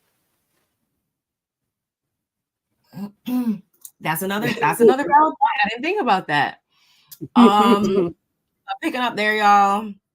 Back at the house, this is when we see Heather take a moment to have a phone call with Ashley where she tells her what happened with Monica and what she said. And I mean, Ashley kind of took it pretty well, because I would have been like, why is she worried about my anyway? But just basically like, oh geez, well, I hope things, are good for you. Like, I hope, the rest of everything goes well and da da da da. So moving right along, Whitney at the same time, she's outside and she's on the beach and she's reading a book, and she's like, contrary to popular belief, y'all, I actually do read. And y'all, guess what she's reading? What she reading? She is reading Heather's book, and we're actually going to get into that, I think, probably next week. Like, we're actually going to get into what Whitney specifically read and how she feels about it. But at this point in time, all she can say is she is learning a whole bunch about Heather's life in great detail. And at this time also, this is when we see Angie pay that visit to Monica to ask her, or to talk about what she just heard. And again, we already knew what she was coming through to do at that point. So they sit down on the balcony, I believe, to have a conversation. And Monica's like, first and foremost,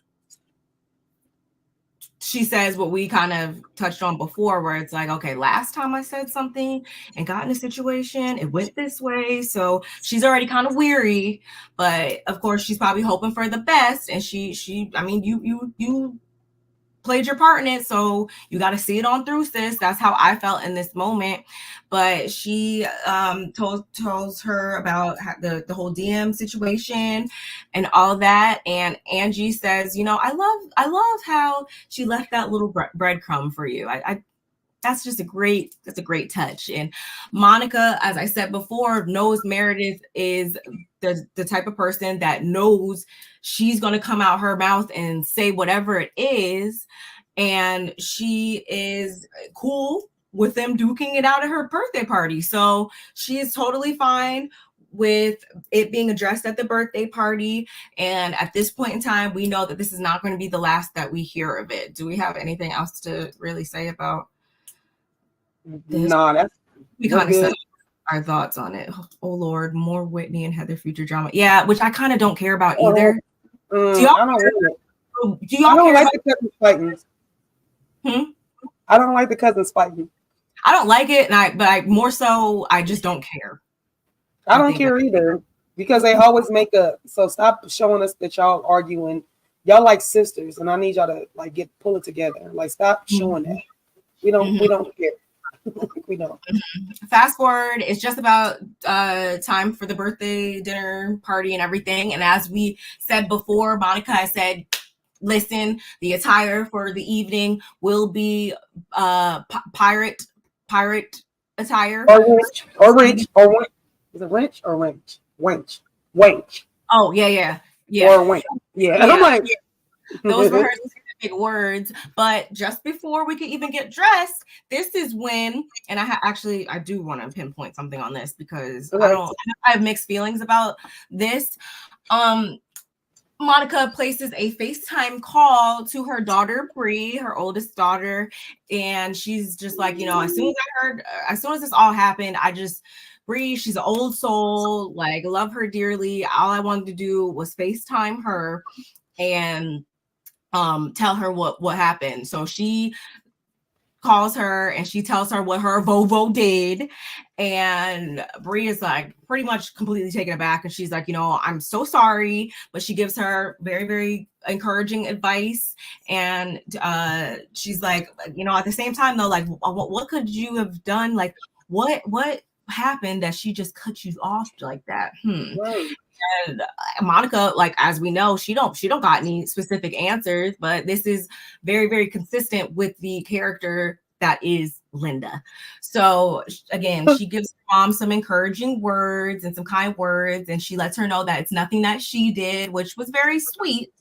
And Monica also emphasizes to Bree the importance of her girls remaining close knit, and she's just so grateful that the best thing she could have ever did for those girls was to give them each other. And I definitely y'all, I definitely concur with that, because I'm not saying that like, oh my God, you're completely doomed if you're an only child. No, that's not what I'm saying at all. But I do think that, and more so, as I've had close people around me pass away and stuff like that, I really agree with this, because it's nothing like a sibling bond. It really isn't, and it makes things a lot more bearable at times when you have somebody, a sibling next to you. So I can agree with that, y'all. But I want to just say what I was thinking, and what I was thinking when this whole scene kicked off.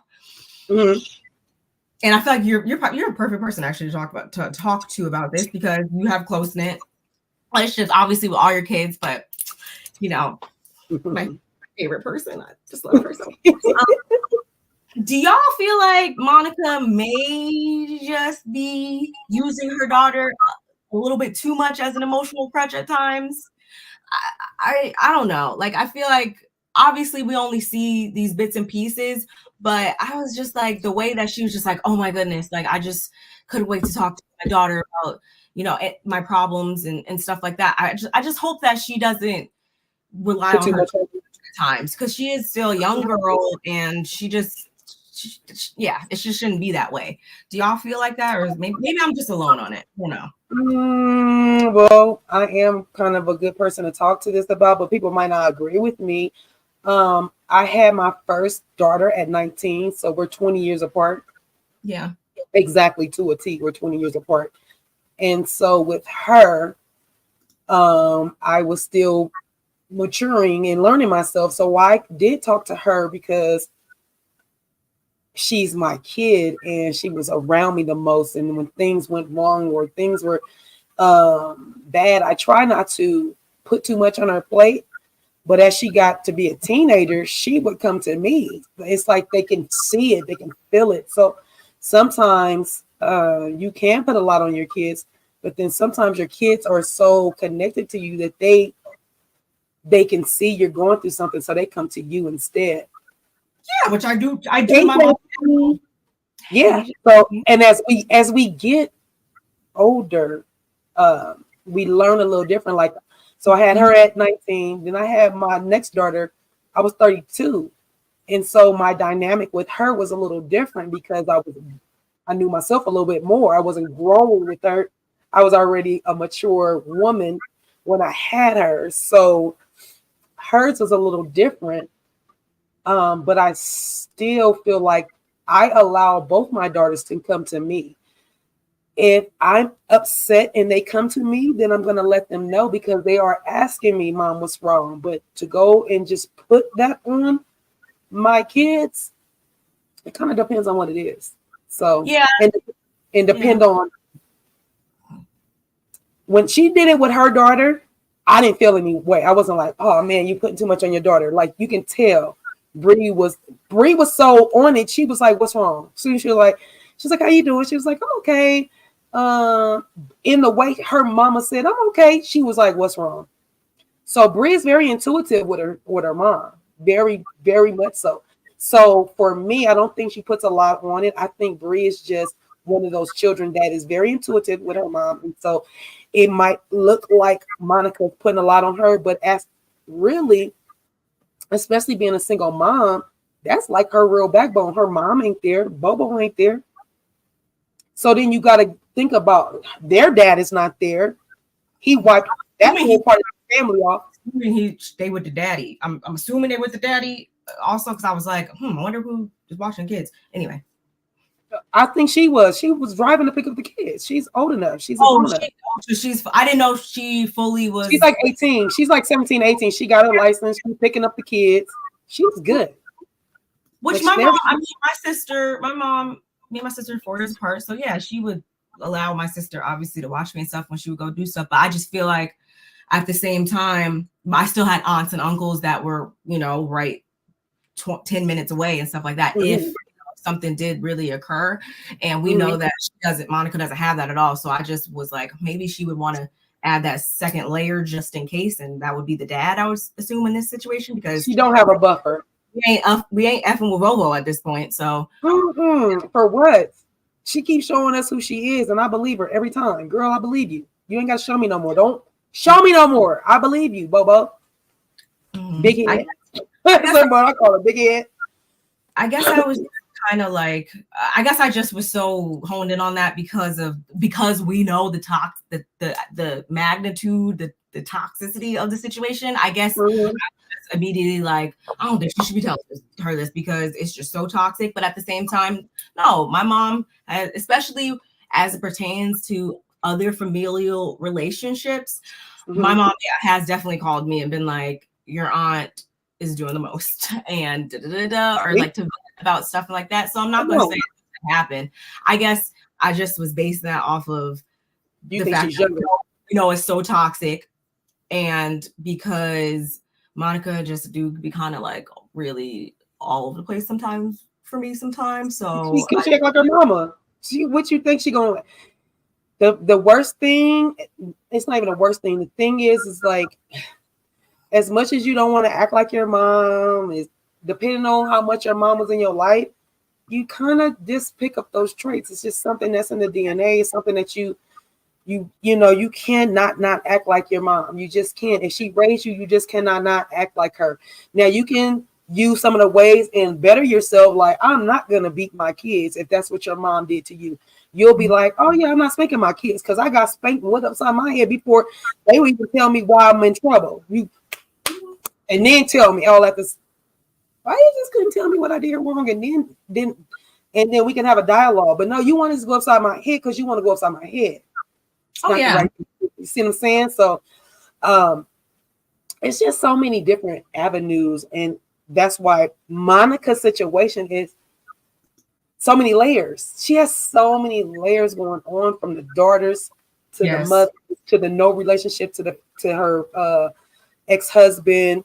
There's a lot of things going on with Monica. So I guess that's why we're gonna have her sit in Miami. Like that. Now we just figured out why. So go ahead, sis. I'm sorry. Pretty much no.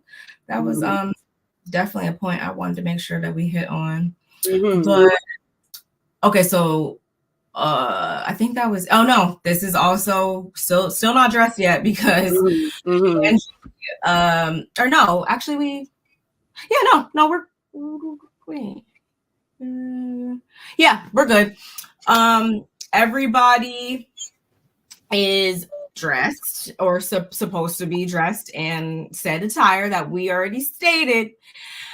Heather understood the assignment. Lisa did not understand the assignment. We know that based on, if y'all watched earlier in the season, the whole Palm Springs trip and all of that, we know that Lisa likes to always feel comfortable and confident being presented as none other than Lisa Barlow. So I wasn't surprised by that. Meredith, we recognize the effort. The effort. I'm not going to knock her for her attempt. Monica, of course, she had to show up. She had to show up to dress to the nines, all the way down to the facial hair. That was funny. That's something outdated, so I couldn't even knock her for that. Angie looked good. Angie was down with the get down, and Whitney was as well. So they all file onto the van, and we're off to dinner. But not before Whitney lets us know that her particular outfit came with a G-string, and she proceeded to try to put said G-string over her eye because she thought it was an eye patch, only to find out that it was not an eye patch. It was a G-string. But we love Whitney for her, simpleness at times. So we finally reached the restaurant, and y'all, it was a very, very cool place. It was really, really cool. It was not heel friendly, I will say that. So if you do plan on going to Bermuda and trying to go to this place, maybe you should leave the heels at home. Whitney had to learn that the hard way. You're going to the beach. This is a Bermuda. Why are we Never mind. Go ahead. It was Makes me mad. in a cave. It was really cool though. And Whitney, word to the wise, when you are in that situation, you gotta walk on the balls of your feet then, and then your heels won't sink. So but she made it to the table. So we're good, y'all. Everybody gets to the table. Of course, they got to order their drinks. We always order their drinks. Meredith orders her hot tea. Okay, she's still recovering. So not too much on Meredith. After ordering drinks, though, and saying her piece, Monica suggests that they, yet again, talk about sex in the form of telling each other when is the last time they had sex. And we find out that Whitney, she did it right before leaving to the airport. Wasn't surprised at that at all. We find out that and we also find out that she would have actually had a little bit of intimate time with herself last night, but the batteries in her vibrator were dead. So darn, we couldn't do that. So that's sorry. why you gotta get that good plug up, girl. The one that the battery don't need and everyone else. Like, never mind. I ain't about to get my tea in my ear. Mine just plug up. Mine plug up. I bring the charger with me, but I mean, whatever. She learned for next time, I'm sure. So Angie also did it right before she left, which I was like, good for y'all, because y'all know they're still trying to get things, back to where they need to be, right, in her marriage. Lisa also night before, and Meredith lets us know that Seth actually took off out of town 1.5 days before her, so it was about the day before he left. So we go around the table, and then we finally get to Heather, and she's like, I'm not answering, I'm not answering. And Monica's like, boo, like, no fair. You're the one who said we got to play the games. Like, you can't be, a party pooper. Like, what's up with that? And she's like, I'm not. I answered. I said, I'm not answering. She's like, it's unfair question. You guys are all married, and it's an unfair game. You guys are all married. And Monica immediately is pretty much taken aback by this, because she's like, I mean, technically, yes, at this point in time, Monica is legally married. However, she is separated, pending. She's separated. The divorce is underway. However, her ex has not signed the papers yet, and that's the only thing holding up the divorce. And I mean, okay, that makes a lot of sense. So technically, I mean, yeah, technically she's married, but she's not married, but she's married, but she's not married. So I understood. No, I didn't actually. No, I understood why Heather may have felt away, but I feel like she shouldn't have even tied in the Monica piece. Really, she should have just spoke completely from herself. And I'd rather stop right here before we go forward and just kind of talk about this. Did y'all feel like that was unfair, or Heather was justified or unjustified in how she felt? Do you think that was kind of like, how do you guys feel from Heather's perspective? I know for me, I agree with you. She should have just kept it on her. She should have just kept it on herself. Like, and I'm not mad at Monica for correcting Heather. I am single. You see me with a man? Like, you have not seen me with no man. You know doggone well the situation. I'm very much single. So I don't know. I just feel like Heather, why are y'all comparing who's more single than the other? Y'all both single. Like, it was dumb at that point where she was like, I'm more single than you. And Monica's like, you're not more single than me. We're just both single. She's like, no. Like, yeah, Heather, y'all both single. Just say you feel uncomfortable about talking about it. Yeah, I think it all comes down to just like an insecurity, maybe because it's not jumping off like that for her, probably, which is fine. And that's what it sounds like. And I also, and I understand why you might not want to divulge it, because it's like, no, you guys are all married, and it's knocking a boot, every other day or whatever. Like, so I can understand not being comfortable, but I just think that she didn't explain herself the best way about it, and she could have used that moment to be like, like, I genuinely just don't feel comfortable, because it's just here's the other thing. Forward. Here's the other thing. Monica knows that she's around women that are like about 7 to 8 years older than her, which means they're she's going. She's going to 39. They're going closer to 50. You know, they're 47, 48, you know, on that side of the 40s. So for you to even ask that kind of question, like, read the room, sis. Like, you don't, you know, you're the youngest one here. You and Heather are the only ones that are single. So when you go to ask this question, knowing that you are asking, let you tell middle-aged women, you That's know, like a single friends group. yeah, that's not something you ask. They're all married. That's I don't want to know when the last time they had. And two, also, yeah, they're all married, but you don't know, they could be having issues, and then someone else could have been having issues and didn't want to talk about it then because they haven't had sex in 7 months because they're maybe about to get divorced. The too. libido is not the same. Or yeah, someone might have some, you know, issues. Like, it's just, I don't know. I just feel like maybe she was trying to be fun, but no, you're tasteless when it comes to this part. And and here's the other thing: how she even started that question. She starts the question with, "Since you guys were sex shaming me, well, I just want to add, like, so you felt sex shamed, right? And you still thought it was okay to go ahead and ask this question." Monica, stop. Like, stop. Because really, it comes back to you still being the one that has sex with your brother-in-law. So do we want to go relive that again? Stop asking about weird stuff. Yeah. It's weird. And I'm also confused too, because in her confessional, Heather continued to try to rationalize things by saying she doesn't like how Monica talks about sex. It makes her uncomfortable or something. And I was like confused. What is that? What does that mean exactly? I don't get what she was trying to get at by saying that. Like, what made you I'm confused how that translated to this situation, and what exactly made you uncomfortable. Like, her talking about it in general, the fact that you know that she's had sex with her brother-in-law. I didn't get what she meant by that.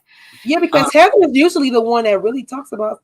And that's why a lot of people were on Twitter and a lot of people were online. I saw kind of having an issue with Heather having an issue at this moment, because they're like, Heather was just you know, talking. She makes a lot of sexually in the windows.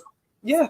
So it was kind of like so you remember when she met Sharice's friend, Jen's husband, and she met that dude, and they kind of hit off a little bit, but she was all about, you know, googly eyes, you know, giving it all up. Like, it's like, so Heather, we know you very a sexual being, so don't act like, how dare you, Monica? Like, girl, shut up. So when she trying to sex shame them for sex shaming her, I'm confused. Come on, Ranting. That's my little cousin, and she'll leave, but she thinks like me. Trying to figure out what Heather was. We're all trying to figure out everything with this, because it's all over the place. Heather, yeah, she did. So hello, that's why we're confused, Lucy.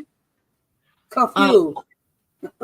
And then all of a sudden, at the end of this, Heather then hurls a "shut the F up," like she told me last night. And I'm like, huh? Like, why are we so mad? Like, it just got really weird really fast.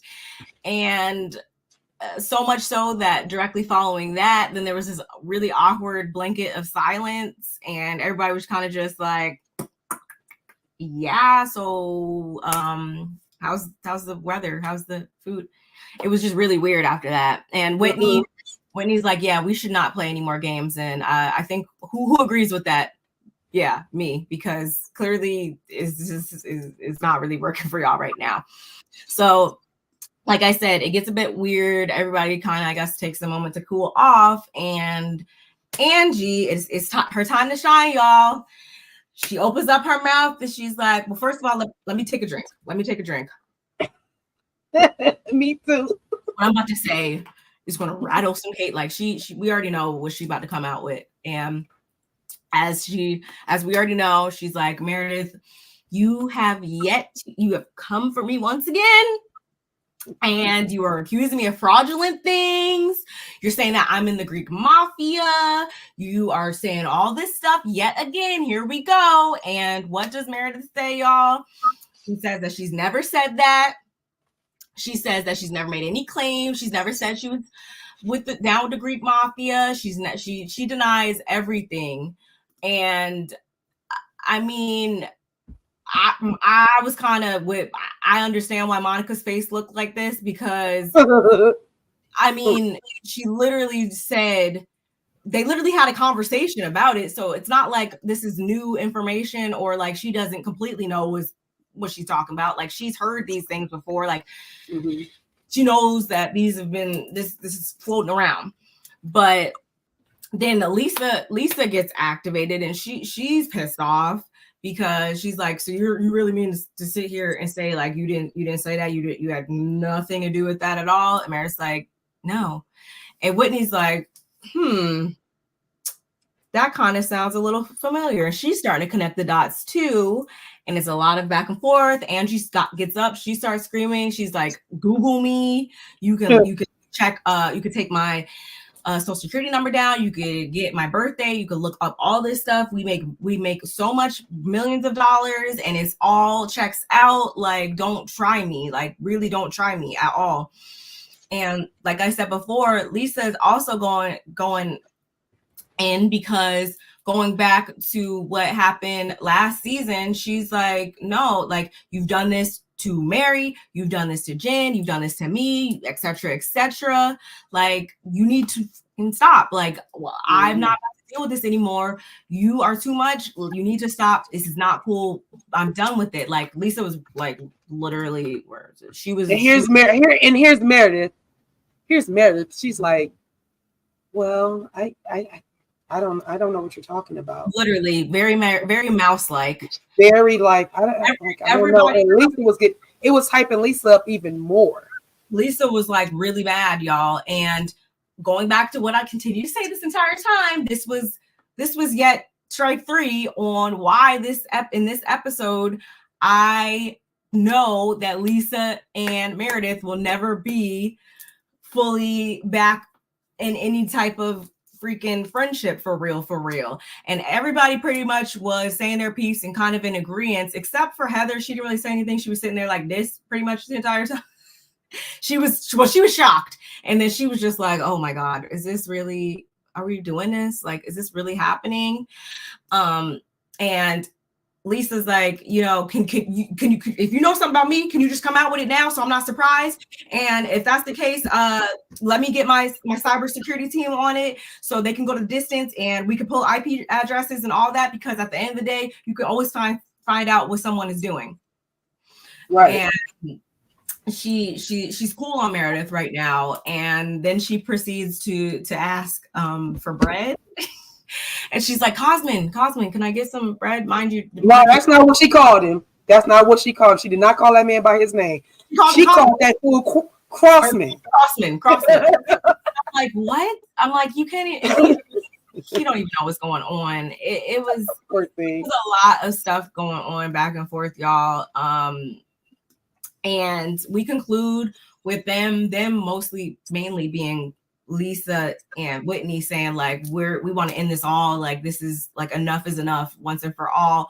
And Meredith, she's claiming her innocence. She says that she ain't had nothing to do with it. She don't know what they talking about, but she didn't perpetuate any of those freaking rumors at all. Do you guys believe that Meredith really had nothing to do with this, or not? Put a 1 in the chat if y'all think Meredith had nothing to do with it. Put a 2 in the chat if you think she had everything to do with it. I see hypocritical behavior from Heather. Heather got mad at Whitney for saying shut the F up. It was just like, and then turned around and used the same verbiage. I said, wasn't necessary. Like, I would have rather her got up and just walked away, because it wasn't nothing to really get that mad about, because it really wasn't. No one was trying to embarrass you. You just were uncomfortable. I wish you would have put this in Slick Rick's voice. Meredith, stop lying. Stop lying. That's all I can hear. Wait, when did Meredith go after Mary? With the with the church? The church stuff? It always coming for her with church. Well, I mean, it probably was during that. Probably not. It was specifically, but it was. Everybody came for her about the church. Yeah. Sorry, but we all came for her for the church. I just you think it's a 2? Oh, gossip, you think it's a 2? Y'all think that you think that Meredith was the one to bring it up? It's just too coincidental. Like we had said in the beginning, y'all, I don't care if she did. Meredith gets the girls all up in arms. It is kind of funny because it's just like you just be sitting there like she don't know what is happening or whatever, and we never actually see anything that goes on behind the scenes. All we know is we on a new season, and boom, something's out there. They knocking on Jen's door. Mary is looked at like she's freaking taking advantage and manipulating the church or whatever. Like we just see the after effects of everything. We don't actually see the behind the scenes orchestration of stuff. So it's really funny. Meredith don't like Angie, period. Yes, and I wish she would just say that and they would just let that be what it's going to be, because we keep getting all of these sidebar rumor freaking storylines, and it's just like y'all mainly, it seems like it's Meredith, because again, and it's not me trying to just continue to go up for Angie or anything, but I don't see Angie at this point in time being like someone who would just have gone up to Meredith and be like, I don't like you, I'm just going to start with you and blah, blah, blah, blah, blah. She still seems like someone who genuinely wants to be there. And she seems like the opposite to me. She seems like she's the type of person that will want to be friends with everybody instead of not trying to be that type of person. If that makes sense. Hey, sister. It's okay. You know we love you. You came in first. Actually, second. I was talking about Nola. She just came in. Ever since Angie checked Meredith last season, Meredith has a beat. Well, here's my thing. I was thinking the same thing. When it comes to Meredith not liking Angie, you mean she jealous? Because what is there not to like? What is there not to like about Angie? The only thing that will make Meredith not like Angie is that you're jealous because she has a big house and she has things that actually Lisa got a lot of money, that Angie got a lot of money, so the only thing you could be really mad about is that you're jealous that they can hang with you and you don't want to keep switching out houses and renting new houses out. So girl, be mad at yourself. I'm never saying that Meredith probably don't have money or anything like that. Like I believe she got something in the bank, of course, but no, I mean technically, yeah, you are the one that be moving. Technically speaking, and we know how we always got to pinpoint. If we do it over there at Married to Medicine, when we talk about Toya, we got to talk about it on here too. You be moving a lot. It's okay. Meredith is an old money, Upper East Side spread rumor, stab you in the back, gossip girl type. It's funny to me. It's just funny because, like, I felt where Lisa was coming from, but Lisa literally was so just done. I feel like with Meredith in this moment, I genuinely believe that it was like she was talking to like a child or something, like a child that had been like just cutting up all day or whatever, and she was just at her wit's end. That's what Lisa was giving, because just like Lisa was she was so obvious. I couldn't get my hands out. She went off. She reminded me of me. Like this is the type of thing when I tell y'all, you go to troll. There go the troll. Not you, but you're not a troll. My sister Nola's a troll when she talks about Mary and being her. I can't be mad at that. But my thing is, what'd you say? I said we haven't seen Mary in like 3 episodes. She is that.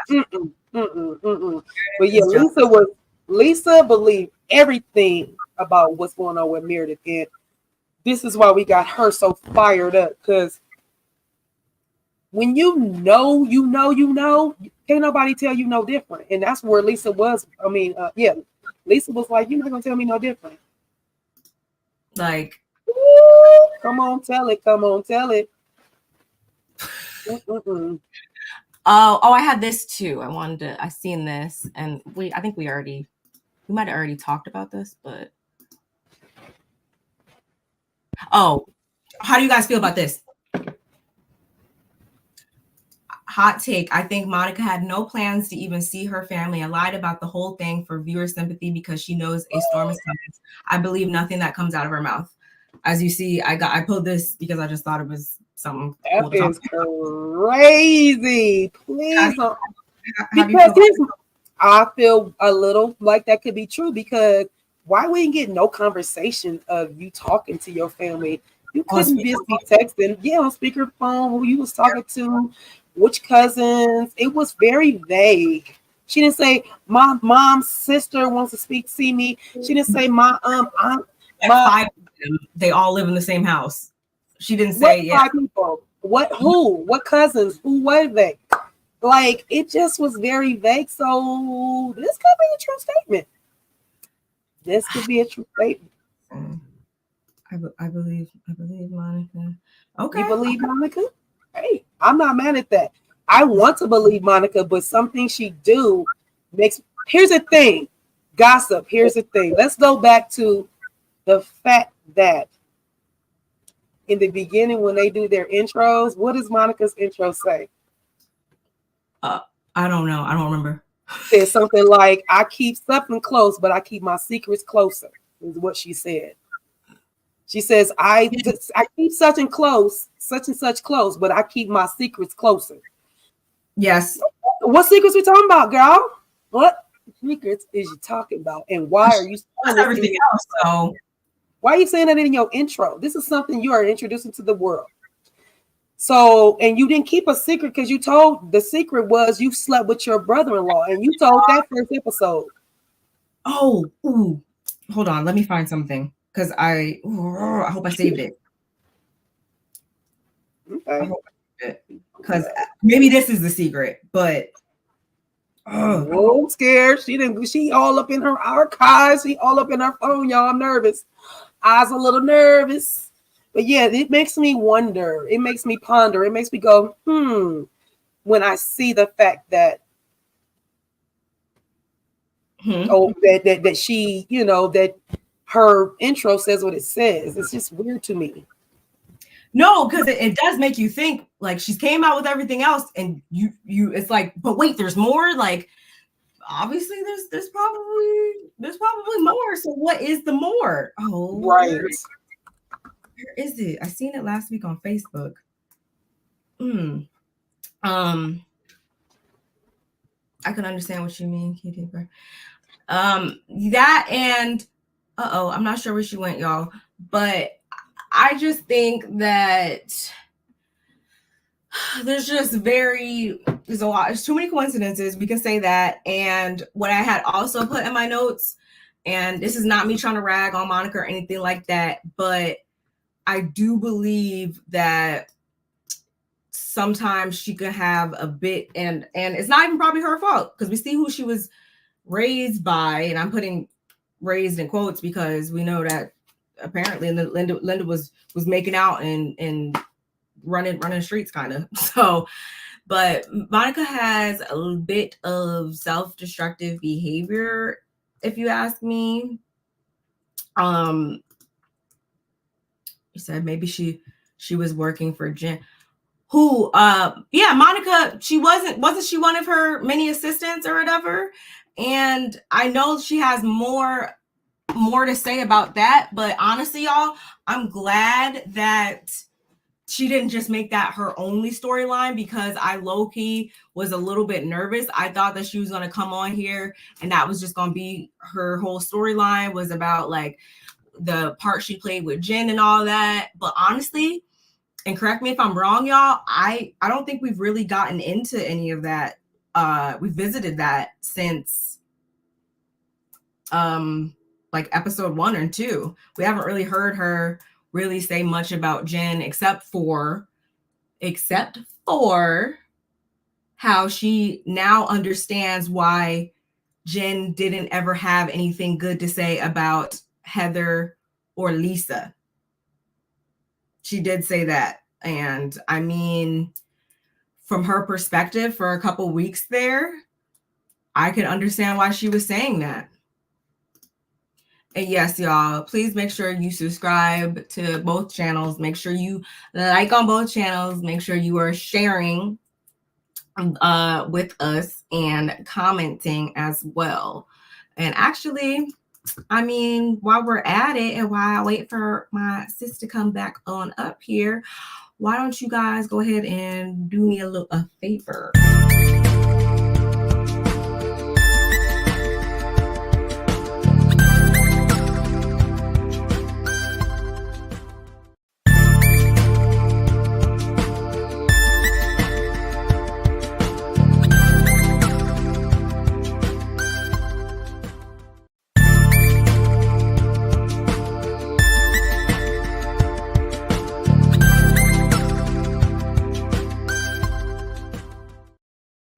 That, and let me bring this up here. I found what I want to show you guys, that I found via one of these daggone Facebook groups that I somehow found myself in.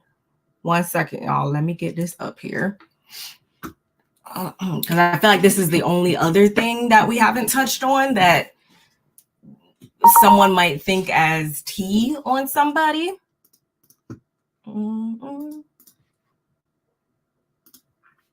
It's okay. I found what I wanted to share with you guys. I'm just getting it pulled up here.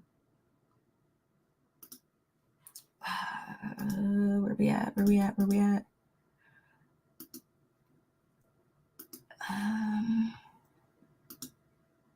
Here we go. Here we go, y'all.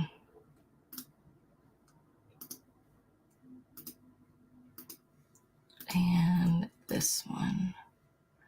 Okay, so y'all ready? So I had came across this on Facebook, as you guys can see. Monica out here controlling her own narrative.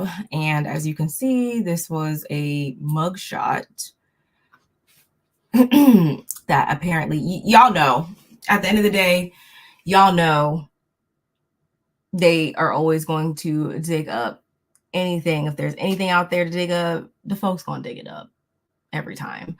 So I guess somebody dug this up, and Monica said, you know what? I've really been thinking about how to drop this SHIT, and truly there is no better way than to do it with my reunion look. People are hella bent on exposing me, but baby, I stay exposing myself. I don't need anyone to do that for me. I've been screaming this from the rooftops from day one, but I will say it again. Do not let anyone tell you who you are ever. Your past does not define you, and you control your story. I have no problem taking accountability for my SHIT, but what I will not do is take accountability for things that I did not do. There is a difference, huge, not a person out there that can take my past and try to break me with it. I'll owe it all. I own it all. I hope this shows you all that there is no table you do not belong at and no future that you do not deserve. Period. You belong, and forget the ones that try to make you feel otherwise. Bring on Bermuda, itches. Also, I was arrested for a $100 traffic violation that resulted in a warrant for my arrest. Have at it.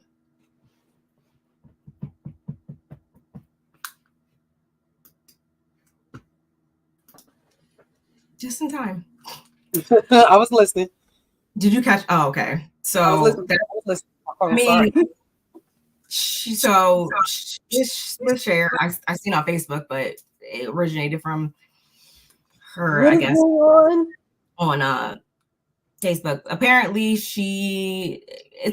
the only offense was a $100 traffic violation that I guess obviously she didn't pay, so she got a warrant. And so I guess in true Monica fashion, I guess she was trying to beat everybody to the punch and put it out there.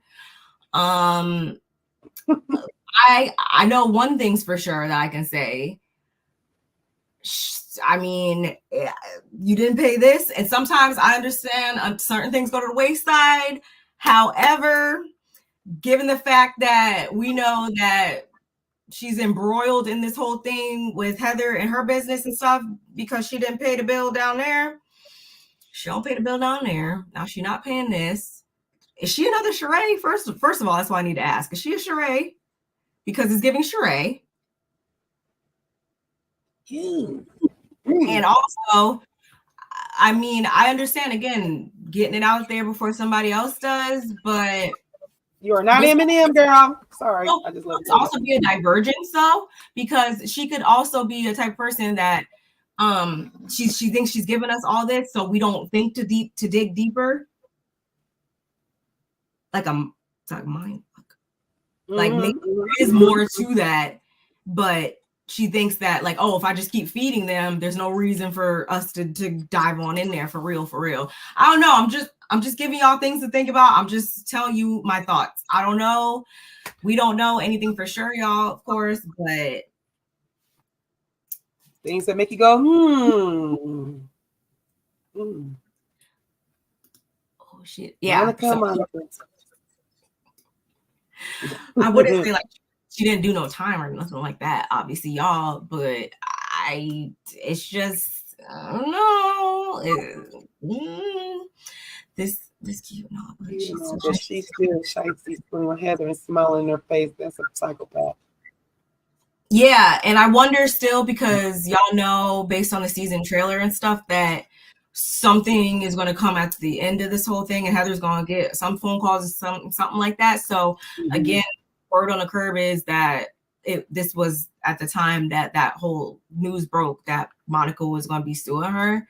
So I don't know. We're just going to have to stick around and find out. But I don't know. Again, with all this being said, y'all, I guess this is why Monica's first chair. She earned it. She, as a newbie, she sure have earned it. We need to look that up. How many newbies got to the front chair first season? Have we? I believe, yeah. Have we? Yeah. Who else has?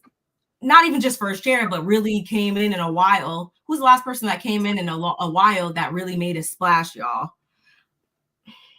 I think Phaedra trying to give us a run for her money on Married to Medicine. I'm not saying she's doing good. I'm not saying that. I'm saying she got her hands in a lot of things in the beginning of the Married to Medicine. That's all I'm saying. It's crazy to me. Like, girl, what are you doing? Like, we know you're good reality TV, but I feel like you are putting a lot of irons everywhere. Don't care what happens. So I'm not saying she's doing the newbie thing. I'm just saying she's one that comes to my mind. You said four that were in the first chair their first seasons, or four that really like just in general made a splash. Shannon, Shannon Beador, I think is her name, or something like that. I don't watch. What season is that? I mean, who is that? Who Shannon belongs to? I don't. Hold on. It must be part of the Caucus family, because I only watch a couple. And which I used to watch a long time ago, but I watched the first season before she came on.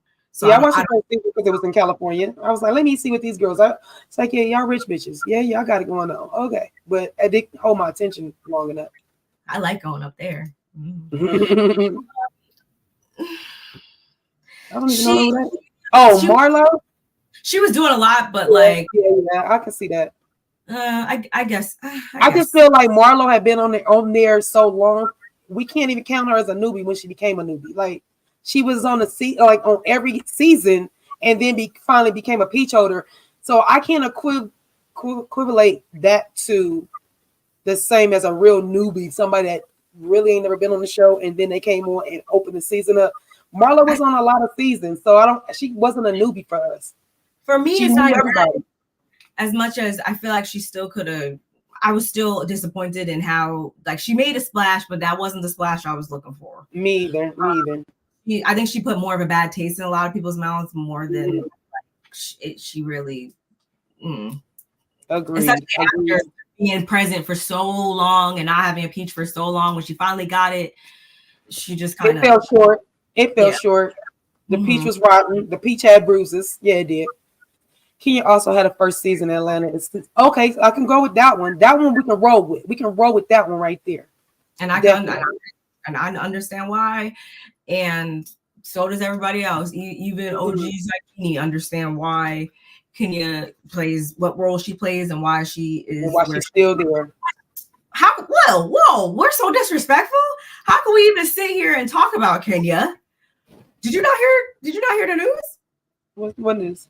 No, I haven't been really watching anything. I've been like coming to myself. Divorce is final. What? Shout! I wish we could give a round of applause. Oh, he do it. I was like, oh my gosh, thank you. I don't, of course, know the breakdown and all the intricacies, but y'all, they was divorcing longer than they were married, for real. Sure. So, yes, Kenya's divorce is final. So shout outs to her. Love to see it. Bye the Wicked Witches. Well, let me not say that. Let me not say that because it's still that little girl's dad. But we're happy nonetheless. Shout outs to Miss Kenya Moore.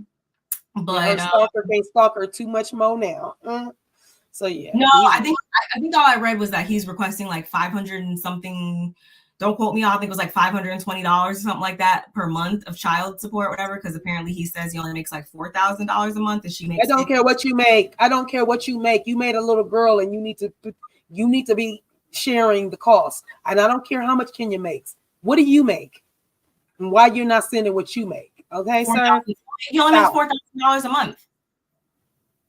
I don't care what you make. If you got money coming in, you need to be help supporting your child. Just because Kenya makes more than you does not mean, oh yeah, I should be helping. And that's your only child. Like, stop with that, Mark. You're weird. Weird. But congratulations, Kenya. We are happy for you being single. Now you can go do whatever you like. Whatever you like, go do it. But yeah, y'all, that really was it. Unless anybody else has anything to say, let us know once for all in the comments. But that's really I did like the cave. I like the cave and how they had to go through all of that. That was kind of hot. I need to do that once in my life. Yeah, that was kind of nice. I was like, this is hot. And I would have been the one that asked me too, is there a bat in here? Is Batman in here? Is bats in here? Because I'm not walking into here. I don't want to hear it. The little noise. I don't want to hear that. It was very oh yeah. I did actually watch it when she was on there, and I have to agree with you with that one. That was back in the day. Oh God, that was some years ago. I don't remember. I was really a kid then.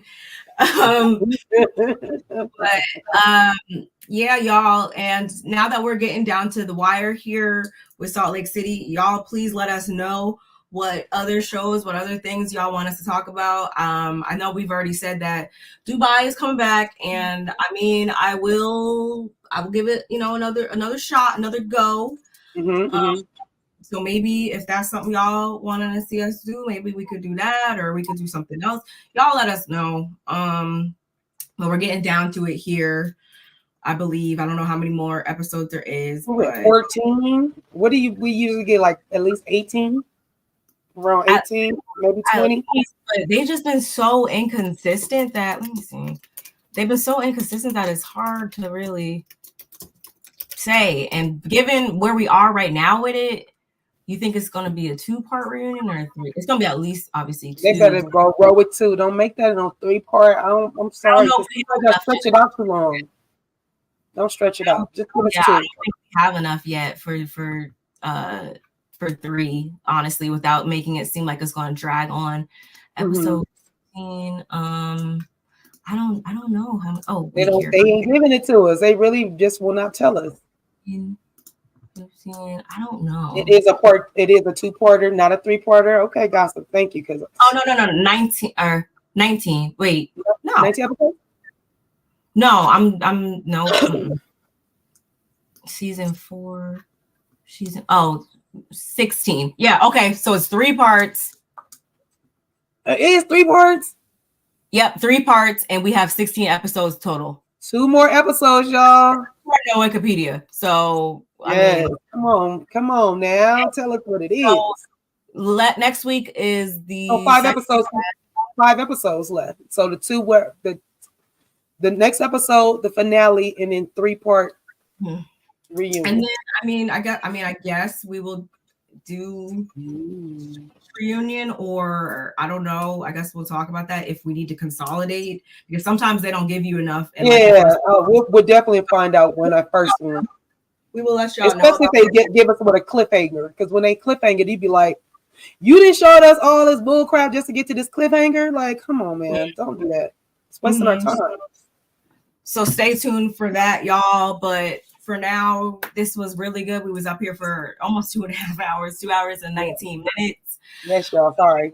Y'all, as we've said before, make sure you have liked on each channel. Make sure you have subscribed to each channel. Make sure you are sharing us with your peoples, because we are each almost at 500 subscribers, and y'all know what that means. We're approaching monetization here, and we could use all the help we can get. So y'all, please make sure to share us with each and every person that y'all know. And make sure you check the description box. Make sure that we're talking about everything that we talked about already in the comments below. Shout out to the replay gang. And I think that's all. We appreciate everyone who was through here. We appreciate everybody who kept the chat going, and continue the conversation, you guys, in the comment section. Playback gang, we really appreciate that. That puts us in the algorithms, and and we'd just like to hear from you guys. So yeah, y'all, playback gang, put a comment in the chat, put a cutie in the chat, put pink heart and the world in the chat. We like that stuff. We really do. We sure do, y'all. But we will catch you guys in the next one. Bye.